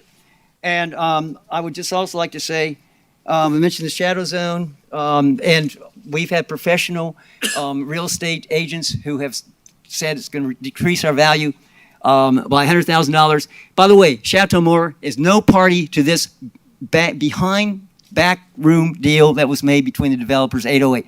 We only heard about it when Rivercrest found out. In my opinion, as a board member, I know that all business is to be conducted in public despite the, I believe, incorrect opinion of their attorney. And I believe it would hold up in court that what was done, that agreement was done illegally. And I brought this up to the one board members of Rivercrest and said, we don't have the money. Obviously, a developer has deep pockets. We are just working folks. We're scraping by in our pensions or retirement. I had to go back to work. I love what I do for a living. I'm an instructor at Blue Water. So in closing, though, this article here that came out in yesterday's Sun Sentinel, this is a real eye-opener. It should be a real eye-opener for everybody. The potential for devastating impact on Rivercrest and Chateau Mar. We demand that a detailed seismic and geological survey be conducted at our foundations. We also we demand that continuous seismic recording be done, because if you read this article, they exceeded the seismic standards. Okay, They did we not. can't- Okay, we can't- thank you very We much. can't include that as part of our deliberation. I understand that. Okay. I understand that. So let's wrap it up. Okay, and wrap it up. Thank you very much for your consideration. Okay, thank you so much. Lauren Einhorn, are you on the line? Is Lauren on the line? She is. Yeah. Good evening. Lauren, Yes, can you hear me? we can barely hear you. I'm sorry, can you hear me now? All right, you can go, but your volume is kind of low. All right, I have it all the way up. I hope you can hear me now. Much better, much better. All right, great. My name is Lauren Einhorn. I'm a Fort Lauderdale resident and also a local real estate attorney. I'm here to reiterate my support on this project. I did sit in the planning and zoning, and I did speak as to the fact that a lot of young professionals such as myself are looking to move downtown, specifically where this area is. There's really nothing for us there. I heard I think a realtor earlier speaking about, feelings and people looking around at the property and not even knowing where it was. And I do believe that is true because no one knows where it is because there's no one moving there.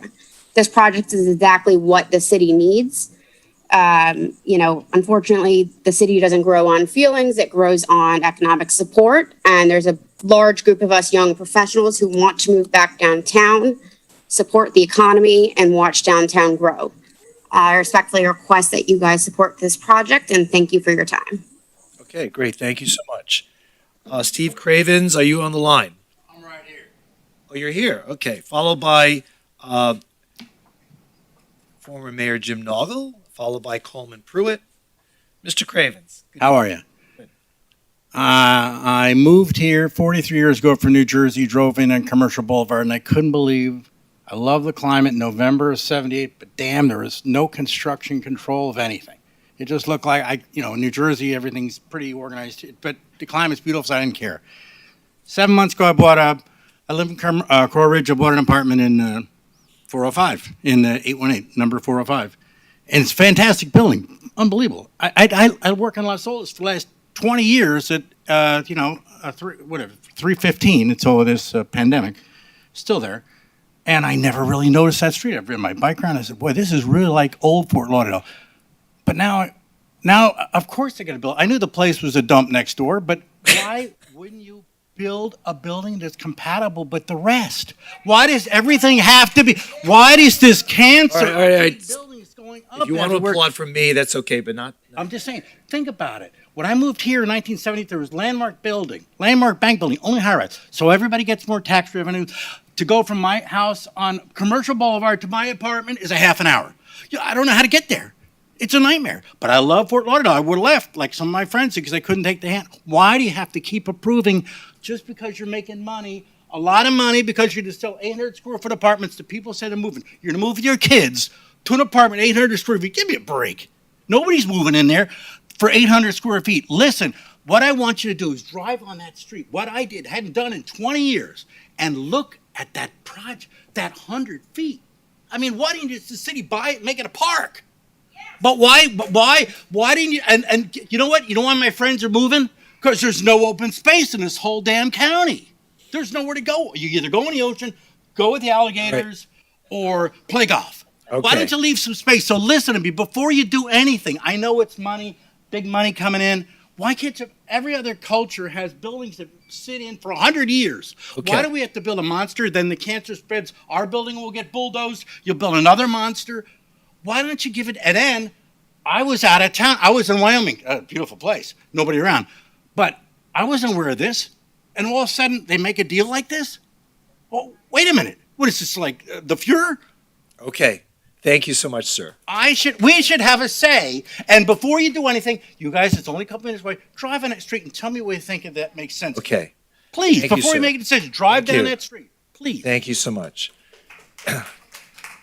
Next, Mayor Noggle, followed by Coleman Pruitt, followed by Sam Levin. Good evening, Mayor. Thank you. First, I want to apologize. I can remember when I was on the city commission and the planners came up with a new zoning ordinance with language like neighborhood compatibility.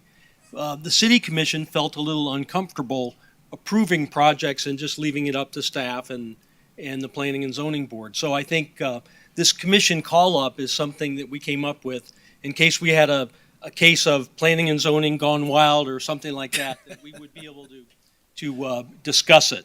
Because you are the ones that decide what's compatible with the neighborhood or not. And I wanted to bring out an important point. During the planning and zoning meeting, someone asked if the building next door or some of the empty parcels down the street came in for a permit once this, or for approval, once this was approved, this 13-story was approved, how tall could those towers be? And staff answered 30 stories. So what I want to stress here tonight is that you have before you whether or not to call up a 13-story building that's east of Federal Highway. What you really have before you is 5 to 7 30-story towers that will, or not all 30 stories, but they'll start at 30 stories that will go from US 1 all the way to 9th Avenue. The planning and zoning said, well, why don't we rezone all the way to 9th Avenue? So it's not just this one building. And Steve Glassman, if you're listening, I don't know what the traffic will be like on 4th Street if we'll be able to have the street festivals once we get 5 to 7 towers along there on 4th Street. And one thing that I'm really shocked about is that the Los Olas merchants spit in the face of the residents by taking a position on that without listening to the residents. They are your customers, they are your neighbors, and I think it's insulting. And we have Mrs. Drake here, whose family had the store, Drake Clothing, on Los Olas Boulevard. She lives right next to where this building is going to be built. So shame on the Los Olas merchants. Thank you. Thank you. Coleman Pruitt, followed by Sam Levin, followed by Stephen Buckley, who will be our last person. Coleman. Good evening, Mr. Mayor, Vice Mayor, and Commissioners. I know we're at the end of this. It's been a long night, and I'll keep it short. And there was really just one point that I wanted to address. It was raised a couple of times. It was raised, I think, first by the Vice Mayor. I think Commissioner Sorensen raised it. And it's about the transition zone that we're sitting in. This property is difficult for a couple of reasons, but one of the reasons is because it's in the rack and it's right on the edge of the rack. When I was on the Planning and Zoning Board last year, we approved these transition rules. And under those rules, as they relate to this property, the maximum height is 2.5 times the height of that adjacent RM25 district, which in this case turns out to be 137 feet. Without those transition rules, as I think Mayor Noggle just mentioned, the height would be 300 feet. So when we implemented those transition rules, this property took a huge haircut. More than 50% of the permitted height under the code, as it had been for years, was wiped out in order to create a transition. That transition is the bridge from the highly intense uses downtown to the RM25, the residential neighborhoods that we have to try and respect. Creating transitions is tough, and it's never perfect, and everyone's not going to like it. But that was the decision that the Planning and Zoning Board made. That was the decision that the city made as to what constituted compatibility, at least as it relates to height.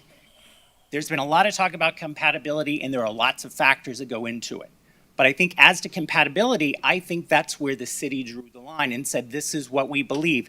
If compatibility as to height is still open, then there was no reason for us to pass that rule. It doesn't mean anything. That transition zone exists in a ring around the city center, around the edge of the rack. It affects a lot of properties, and all of those were done to be sensitive to the residential and sometimes commercial nature of the uses that were next to them.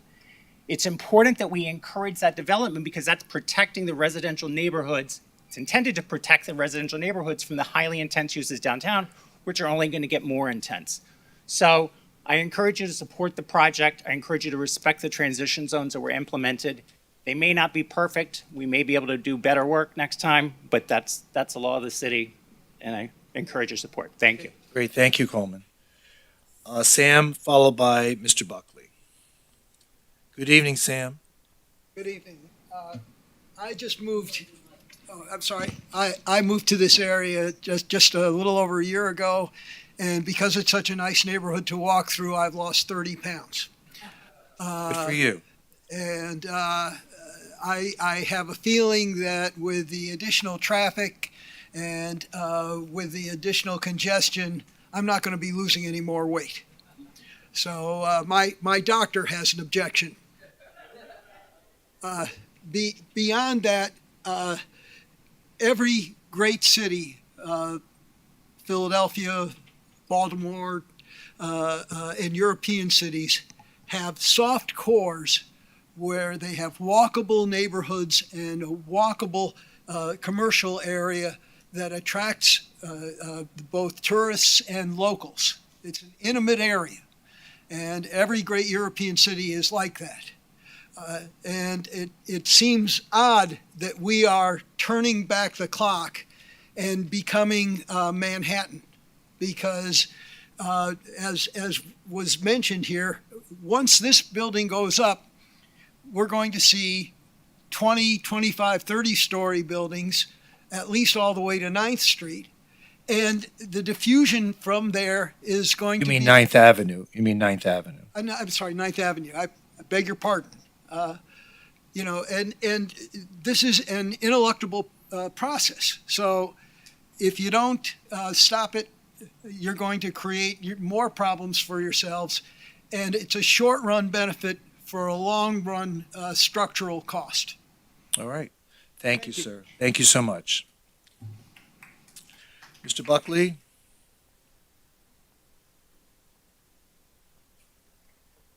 Thank you. I'm here. My family's first moved into the building in 1982, so. Which building is this? 818 Southeast 4th Street. My mother bought unit 501 in 1982, and we've owned 5 units in the building over the years. My sister lives in 501, so continuously we've owned something in the building for nearly 40 years. And I asked my sister if it was okay to come talk. She's watching it from her northern location, and she and I pretty much are in agreement, and I'll tell you what we think. Really, you're here today, I think, to decide whether or not to bring this up for a de novo hearing. That's really the only issue. And I contend that you should, because you have RAC zoning that didn't take into consideration the transition to a much smaller zoning classification. So here we are, we've got the, Empire State Building, and now we have a little pizza shop. I mean, that's an exaggeration, but that's kind of where we are. And the people that put this RAC zoning should have had a transition. They didn't do it. We heard the gentleman, a couple before me, talk about neighborhood compatibility. This neighborhood compatibility is the issue. And if you let the prior board ignore that and say they met the technical dimensions of the requirements, and so therefore they're neighborhood compatible, I think is a gross misjudgment of your powers. I think you need to bring this up for a de novo hearing and consider that it's a transition from a RAC to a whole different category. I think that what about all the other prospective buyers or developers who looked at this and said, neighborhood compatibility, I don't know how we can do it with 13 stories down to 6 or 7 or 5. So I think you have a couple of choices. I think de novo hearing is what you should do. You should really hear the community speak about compatibility, which I think is a very important issue. Or I think you should grant 818 RAC zoning. Let them come back and put a 30-story building next to the 13-story building. So that's my position. Thank you. Great, thank you so much. That was the last person who has signed up to speak. Is there anyone else who wishes to speak on this matter? Do we need to close public hearing? No. Okay. So let me hear then from the district commissioner first, if you'd like to speak first, or you can defer to the other members of the commission. Defer to the other members to feel free to join in. Yeah. I didn't hear you. I said, happy to allow the other commissioners join. I know we haven't heard from Commissioner Glassman and McKenzie if they. All right, so maybe we'll start with District 2, Commissioner Glassman. Thank you, Mayor. Actually, I was hoping to hear from the district commissioner first, but I'm happy to get into this. And I say that respectfully because we recently had a meeting to discuss the Bayshore Hotel on the beach, and the district commissioner for this project was very concerned about that, and he was very concerned about neighborhood compatibility. He actually voted no on the settlement for the site plan, citing lots of questions about neighborhood compatibility. And for me, that really is the crux of the issue here and would be the only reason that I would actually vote to call this up. Because as a lot of the speakers have said, it really does meet a lot of the technical requirements. Now, that being said, if I could, Mayor, I do have some questions for Anthony, if that's okay. Yes, please. Anthony, you want to come up here?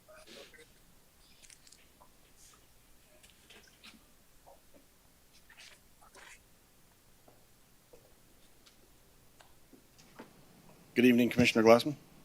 Hi, Anthony. How are you? I'm good. How are you? Good. Thank you.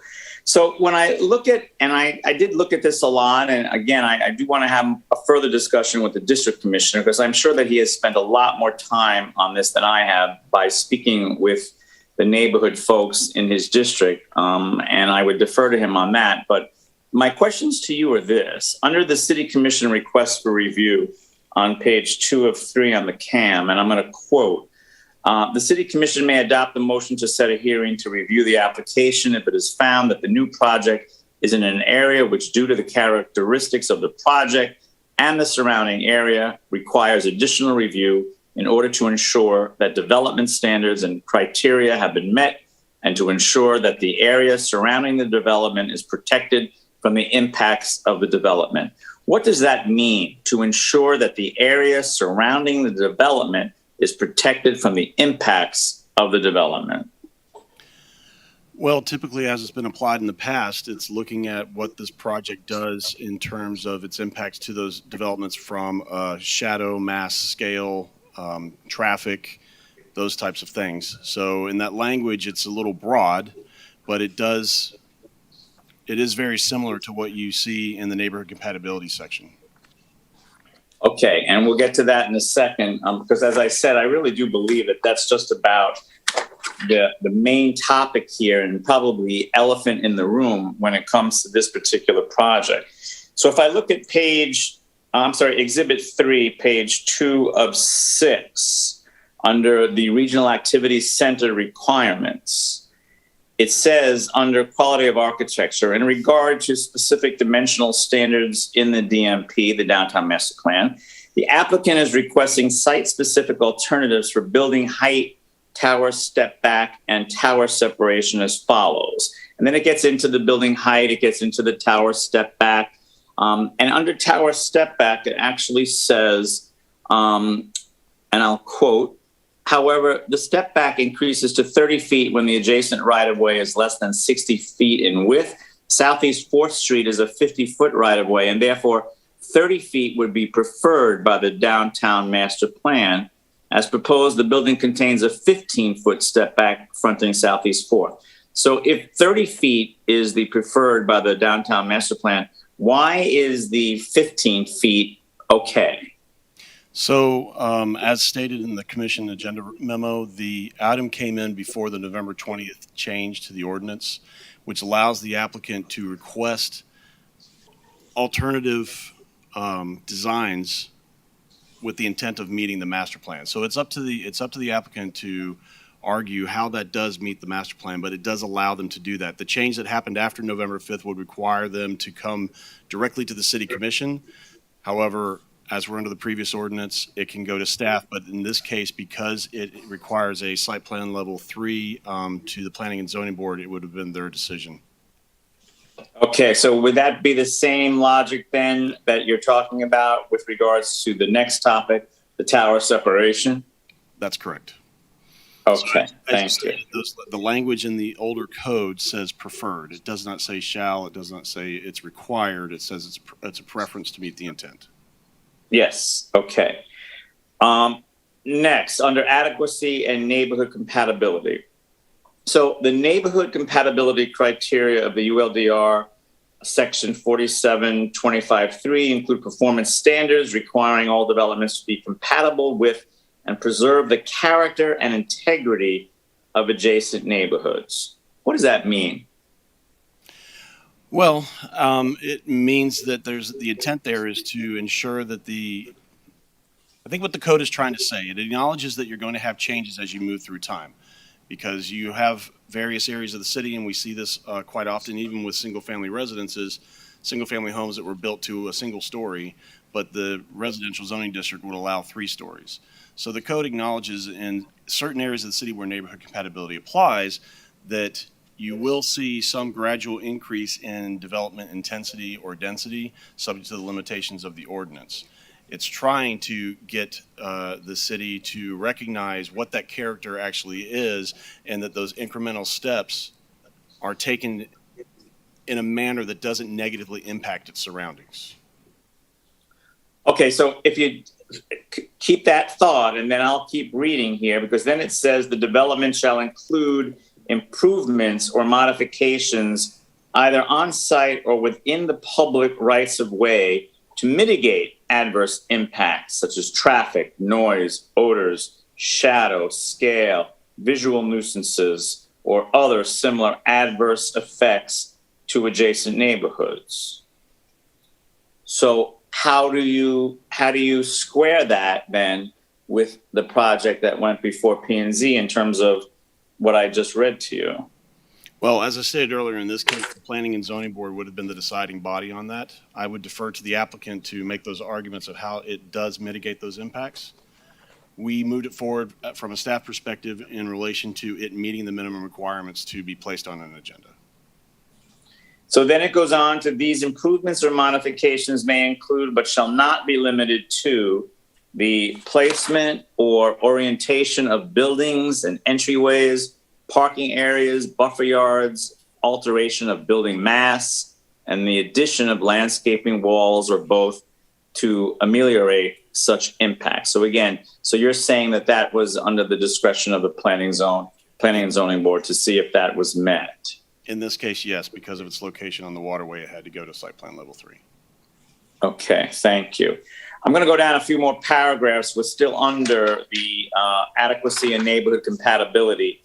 So I'm going to read this, and it says, the project is generally compatible with the surrounding area and existing development. So define generally for me. What the project is generally compatible with, that's the bar, just generally? Well, if you look at neighborhood compatibility as a whole, there's some quantitative items and there's some qualitative items. Quantitative items are specific setbacks, specific foot candles for lighting, distances, height, that type of thing. When you look at the qualitative portion, it talks about mass, scale, and residents in the neighboring building brought up shadow. It doesn't list anything in there in terms of adding a specific number or dimension to how those things are analyzed. As was stated earlier correctly, the beach has very specific standards when it comes to shadow. So you have times of day and times of year that you have to look at, and you either meet it or you don't. In this situation, there is some language in neighborhood compatibility that is more qualitative to get the body that's making the determination of whether it's appropriate to consider those factors in their deliberations. However, since it's not specific, we use the term generally because we do feel that, that can be argued, and it has been argued on the dais several times over the years. We try to do our best to make sure that those impacts are mitigated, and as you see, depending on who you talk to, they may agree, they may disagree, but that's how we address it. Okay, fair enough. Lastly, under public participation, so I'm reading here and it says that there were a few meetings, but then I'll just read this little section here that applicant indicated they conducted a public participation meeting on November 7th, 2019, held at the Riverside Hotel. It included owners of Rivercrest Condo, Riverview Garden Condo, Coley Hammock Association, and others. And on August 12th, 2021, held virtually via Zoom due to the pandemic. The applicant indicated that notice for the virtual meeting was mailed to property owners within 300 feet of the project, and emailed to officially recognized neighborhood associations within 300 feet, including Beverly Heights Association, Rio Vista Civic Association, Downtown Fort Lauderdale Civic Association. So Coley Hammock's not mentioned in the most recent meeting from 2021. Do you know if applicant did meet with Coley Hammock, even though they were left out? I would have to defer to the applicant on there. Of this exhibit? All the associations with 300 feet. I'm being told that all the associations with 300 feet were notified. Okay. I've also had some people question, and I don't really know the answer to this. Is this technically in Coley Hammock or Beverly Heights? So we looked it up on our GIS. Our GIS layer shows this general area. It's a small area, but it is not within any designated homeowners association. I don't know where the discrepancy lies, but it's not part of Beverly Heights and it's not part of Coley Hammock per our GIS layer. That's interesting. Okay, I wonder if there are people that are in those apartments, do they attend either one of those neighborhood associations? I guess that would be a question that they could answer. All right, so thank you, Anthony. It was very helpful. I appreciate it. You're welcome. Thank you. So Mayor, those are basically the questions that I have. Again, they really center for me on the ULDR section 4725.3 neighborhood compatibility requirements. And again, I'm going to defer to the district commissioner. I'm very curious to hear his thoughts on neighborhood compatibility as it relates to this subject. And I'll be quite honest with you, my vote on whether or not to have a de novo hearing this evening will probably defer to the district commissioner because, as I said, he's the one who has spent the most time with the most people. It is his district, and I will defer and probably vote as he will in terms of creating a de novo hearing. Thank you. Okay, thank you. Commissioner McKenzie, do you have any thoughts? Yeah, I don't have a comment. I'm interested in what the district commissioner is going to say. I don't have a comment. You have no comment. Okay. All right, back to you, Vice Mayor. Do you have any additional thoughts you'd like to add? Yes, I do appreciate the comments and everyone coming out tonight. I also, we went through quite a deliberation a year ago when you just codified the transition zones. And I do know that's kind of an important piece of it too, that this building is next to the smaller building. So it is 2.5 times the height. I guess the height is not my main concern, and it really wasn't from the beginning. I think my main concern was the distance, from the building to the east that we discussed also. But I do hear everyone's concerns about the neighborhood compatibility, and it's kind of surprising. This is in the rack, and it's obviously can be quite so tall. But here we're talking about a lot of buildings that are much smaller. So I do think there are some issues with neighborhood compatibility that we could explore further. I appreciate the applicant moving the building over or giving us the additional 4 feet that we are going to go over. So I think that I appreciate that, and I believe that is helping the impact to the building next to it. So I don't know. I'm still a little up in the air myself too. Sorry. It's okay. District Commissioner. I would like to hear your thoughts, and Mayor, your thoughts as well. All right. Well, I think that this entire discussion needs to focus on the language that the city attorney provided to us. And again, I'll repeat it.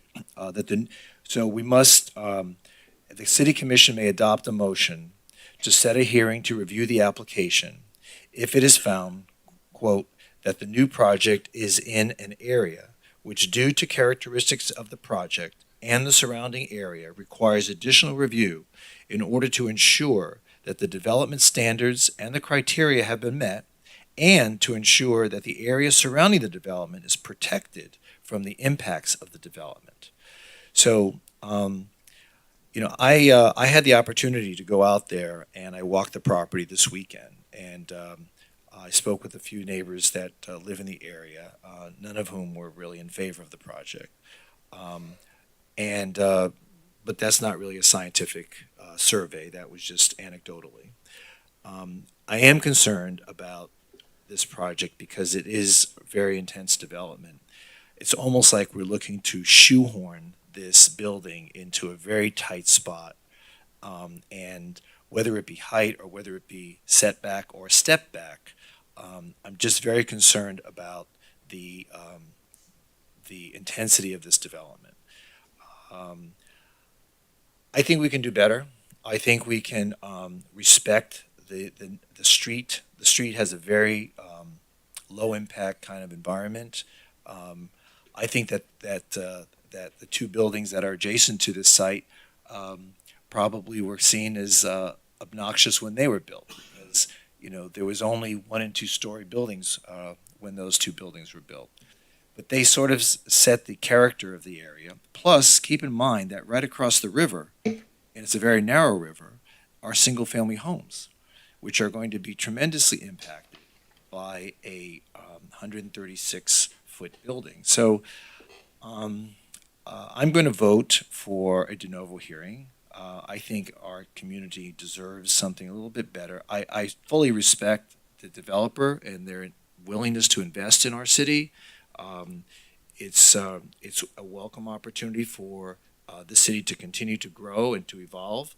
I think that the building that is there has certainly seen its useful life.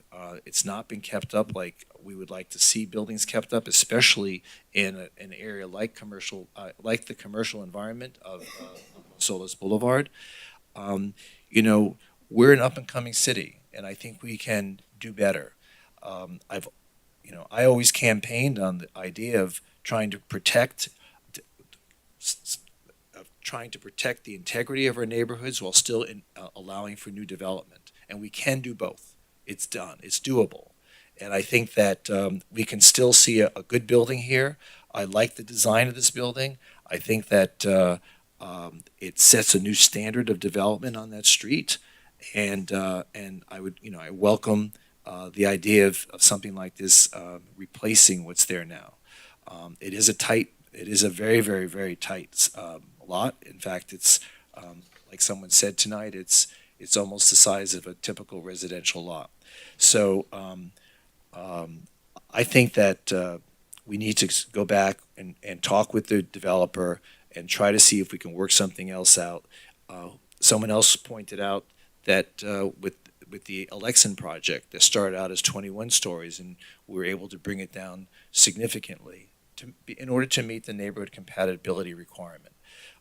It's only fair. We can't impose these large structures in people's neighborhoods. And while it may fit the criteria that have been established in the transition zone area, I just feel that there's another aspect to this, and that's the feeling whether or not it's neighborhood compatible. So I'm going to vote for the de novo hearing, and I hope the rest of the commission will do so as well. So back to you, District Commissioner. What are your thoughts?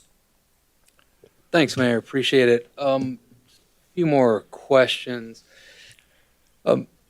Chris, I don't know who we can talk to. Maybe it's Ben or Anthony about traffic analysis and traffic impact, sense of what that would be. Either or. Well, great. Whoever you think. Thanks.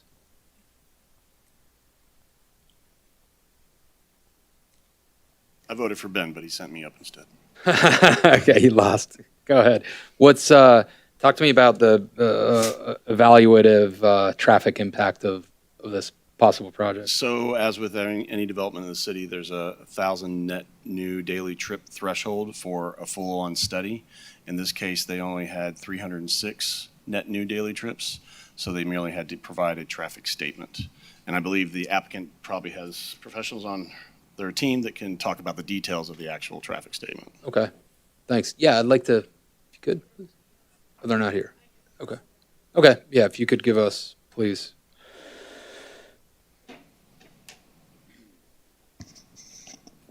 Stephanie Toothaker on behalf of the applicant. So pursuant to the city's code, you only have to do a full traffic study if you reach 1,000 net new trips. This project had such a de minimis impact, I believe it was 17 peak hour trips, that it wasn't, a traffic study was not required. It was a traffic statement that was prepared. Okay.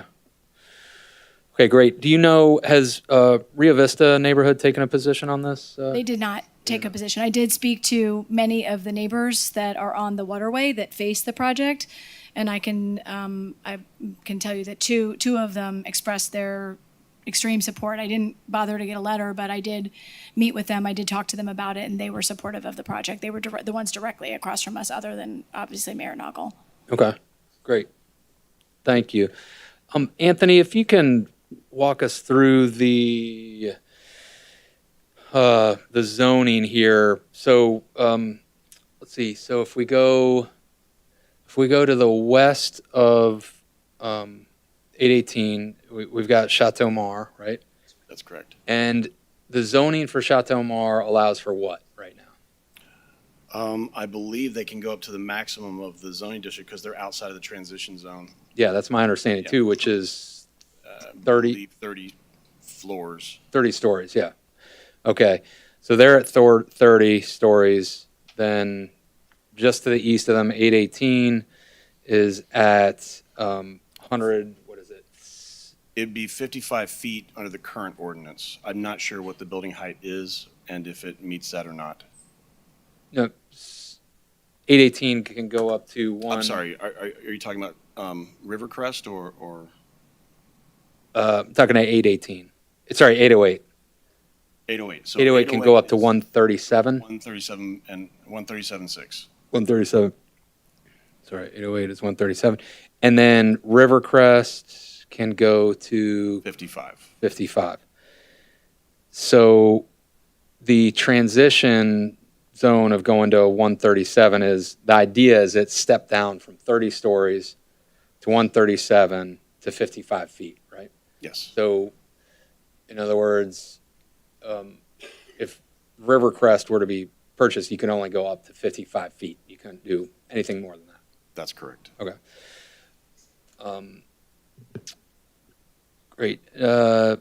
Last question, I think, for the applicant. Thanks, Anthony. I think that's all I've got for you. So I think initially you mentioned a 14-foot setback, but then I think you corrected and said 4 feet. It's 4 feet. 4 feet 4 feet. from your All the way up. all the way up. So shifting the entire mass of the building 4 feet away from the property line. That's correct. From the property line. Okay. And that's at the closest point and Correct. That's correct. At the closest point to Rivercrest's closest point, because their building sits on an angle. Yep. Okay. Great. Thank you. Appreciate it. So,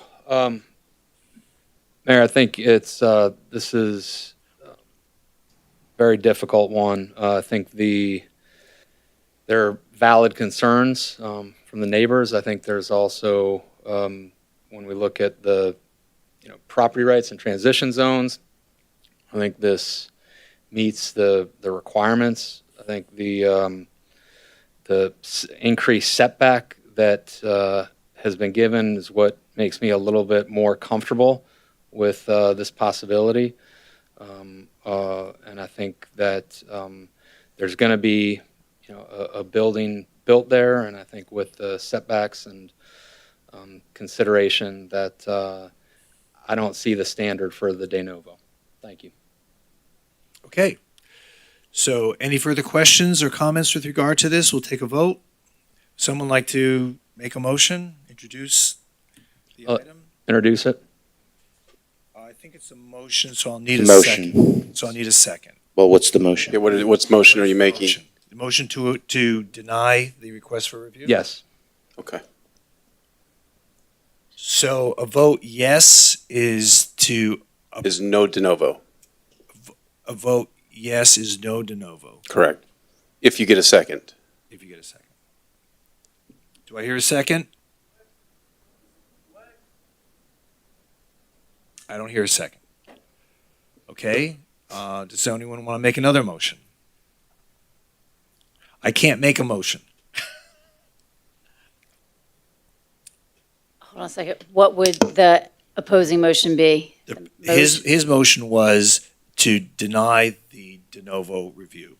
Okay, so we can move to Approve, allow. allow a de novo review. To set a de novo hearing. Yes. Right. The motion would be to set a de novo hearing within 60 days. I move to set a de novo hearing within 60 days. All right. Is there a second to that? What are they doing online? Hello? So we got to decide one way or the other. Come from either Commissioner Glassman or Commissioner McKenzie. If there's no second, the motion fails. Yeah, the motion fails. That's a strategy too. Okay, so there's no second on either one. Are they there though? Can we confirm that they're hearing? Why wouldn't we be here? Can you hear We've been here us? all night. McKenzie, can you hear us? I hear you very well. All right, so that's a yes. Commissioner Glassman, you're unmuted now. Can you Yes, I had a little problem. My battery went down to like 5%, so I just had to run and get the charger. I apologize. Okay. All right. So there's a motion on the floor to move forward with a de novo hearing, and we need a Was second. Commissioner Glassman around for the first motion that was made? Oh, did you hear the first motion by Commissioner Sorensen? Yes, it rather surprised me. It was he thought it met the standard and he did not want a de novo hearing. I was surprised. I actually was surprised that it was Vice Mayor Moritas that brought this up for a call up to begin with, but yes. All right. Well, lots of surprises. But I'm surprised all night. We're getting some good all right, election so there's a results, motion too. on the floor right now to move forward with the de novo hearing. Are you willing to second that? Well, let me ask you a question. The first motion to not have a de novo hearing did not receive a second, so that failed, right? It died. That's correct. So what happens if this does not get a second and the motion to set a de novo hearing does not get a second? What happens? Then the result of planning and zoning is where it stays. Then there's no de novo hearing set, and the decision De stands. novo hearing set, and it moves on. It stays with whatever the decision was for planning and zoning. Okay, I'll second the motion. Okay. All right, so we have a motion on the floor to move for a de novo hearing, and as a second. Any further discussion on this? Okay, please call the roll. Commissioner Sorensen? No. Vice Mayor Moritas? Yes. Commissioner Glassman? Yes. Commissioner McKenzie? No. Mayor Trentel? Yes. So we move to, when do we have to pick a date certain? Within 60 days. I would suggest we look towards December the 7th. I was really, November the 16th is already full. All right, December And 7th? if we're going to have this kind of a turnout, we could be meeting into the wee hours of the morning. All right, December 7th, we'll have the de novo hearing. All right. Is there any further business of the commission, Mr. Wallow? I do have one request, Mayor, thank you. Pursuant to Florida Statute Section 286.011, subsection 8A, I'm seeking the advice of the City Commission on the following matter. Fort Lauderdale Food Not Bombs et al. Versus City of Fort Lauderdale, case number 15-CV60185-AMC, for the next commission meeting on November 16th. I think we'll need probably 20 minutes to a half hour. Half an hour?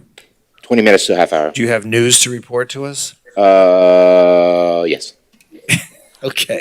Is there any further business of the commission? There being none, meeting's adjourned. You got it on the dot.